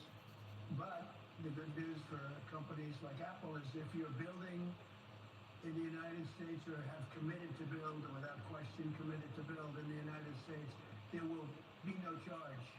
In other words, we're not going to be charging. So a lot of countries, a lot of companies are leaving various other places and they're coming to the United States. So in other words, we'll be putting a tariff on of approximately 100% on chips and semiconductors. But if you're building in the United States of America, there's no charge, even though you're building and you're not producing yet in terms of the big numbers of jobs and all of the things that you're building. If you're building, there will be no charge. So I just want everyone to know that. And I didn't even tell you that inside. We discussed the concept, but I didn't. So it's a big factor. So 100% tariff on all chips and semiconductors coming into the United States. But if you've made a commitment to build, or if you're in the process of building, as many are, there is no tariff. Okay? If for some reason you say you're building and you don't build, then we go back and we add it up, it accumulates, and we charge you at a later date, you have to pay, and that's a guarantee. So, that's a big statement, and I think, the chip companies are all coming back home. They're all coming back there. We started with Intel, and gradually Intel was just, taking over Hi, Ninja. over the calls, so they take it to the cleaners, frankly, and, move to other places, in particular Taiwan. But I think a lot of those companies are coming back, and they're coming back very rapidly. So that's a big statement, 100% tariff. I want to thank you very much. Tim, would you like to say a few words about your company, please? Good afternoon, everyone. Mr. President, thank you for having me here today. You've been a great advocate for American innovation and manufacturing. I'm grateful for your leadership and your commitment. That's a commitment we share at Apple because American innovation is central to everything we do. Our products are designed here, we're hiring and growing here, and we support 450,000 jobs with thousands of suppliers. No, you don't, Apple. You people were building in Japan. This year, we made our largest ever spending commitment, $500 billion to the U.S. over the next 4 years. That's already yielding results. Earlier this year, we broke ground on a new factory in Houston to make advanced AI servers. And just last month, the very first test unit rolled off that factory's line, proudly made in America. President Trump shared some kind words about that work. Proudly made. No, you motherfuckers don't want to make shit here. You people are just wanting to tats the crap out of iPhones, sell the iPhones for hella expensive. Very proud to say that today we're committing an additional $100 billion to the United States, bringing our total U.S. investment to $600 billion over the next 4 years. As a part of this, we're launching Apple's American Manufacturing Program. It will spur even more production right here in America for critical components used in Apple products all around the world. And we're thrilled to announce that we've already signed new agreements with 10 companies across America to do just that. First, with today's announcements, I'm proud to say that Apple is leading the creation of an end-to-end silicon supply chain right here in America, from design to equipment to wafer production to fabrication to packaging. In Texas, we're working with manufacturers like Texas Instruments, Global Wafers America, and Applied Materials. We're working with Amcor in Arizona and Broadcom and Global Foundries in New York. Thanks to President Trump's vision and with his help in his first term, we also led the way to bring TSMC to Arizona by committing to be their first and largest customer. Today, they're producing tens of millions of chips for Apple using one of the most advanced process technologies in America today. We're going to keep working with our suppliers to move even more of this incredibly advanced work to America. And this year alone, American manufacturers are on track to make 19 billion chips for Apple in 24 factories across 12 different states. Second, committed to buying American-made advanced rare around the world. MP is the only fully integrated rare earth producer in the United States, and with this partnership, they'll be significantly expanding their flagship facility in Texas. Hi, honey. Work together on a cutting-edge rare earth Okay. recycling line in All right, you guys. Oh. in Kentucky. All right, you guys. Love you guys. Make sure that you guys subscribe to the channel. Make sure that you guys subscribe to Sabrina's channel. I was drawing Pokemon in some kind of city, but I'm already done for the night. Every single new iPhone and every single new Apple Watch sold anywhere in the world will contain cover glass made in Kentucky. In addition to the American Manufacturing Program, we're also significantly growing our investments in AI, including expanding data centers. Alright, you guys. Make sure that you guys subscribe to the channel, honeys. And until next time, bye.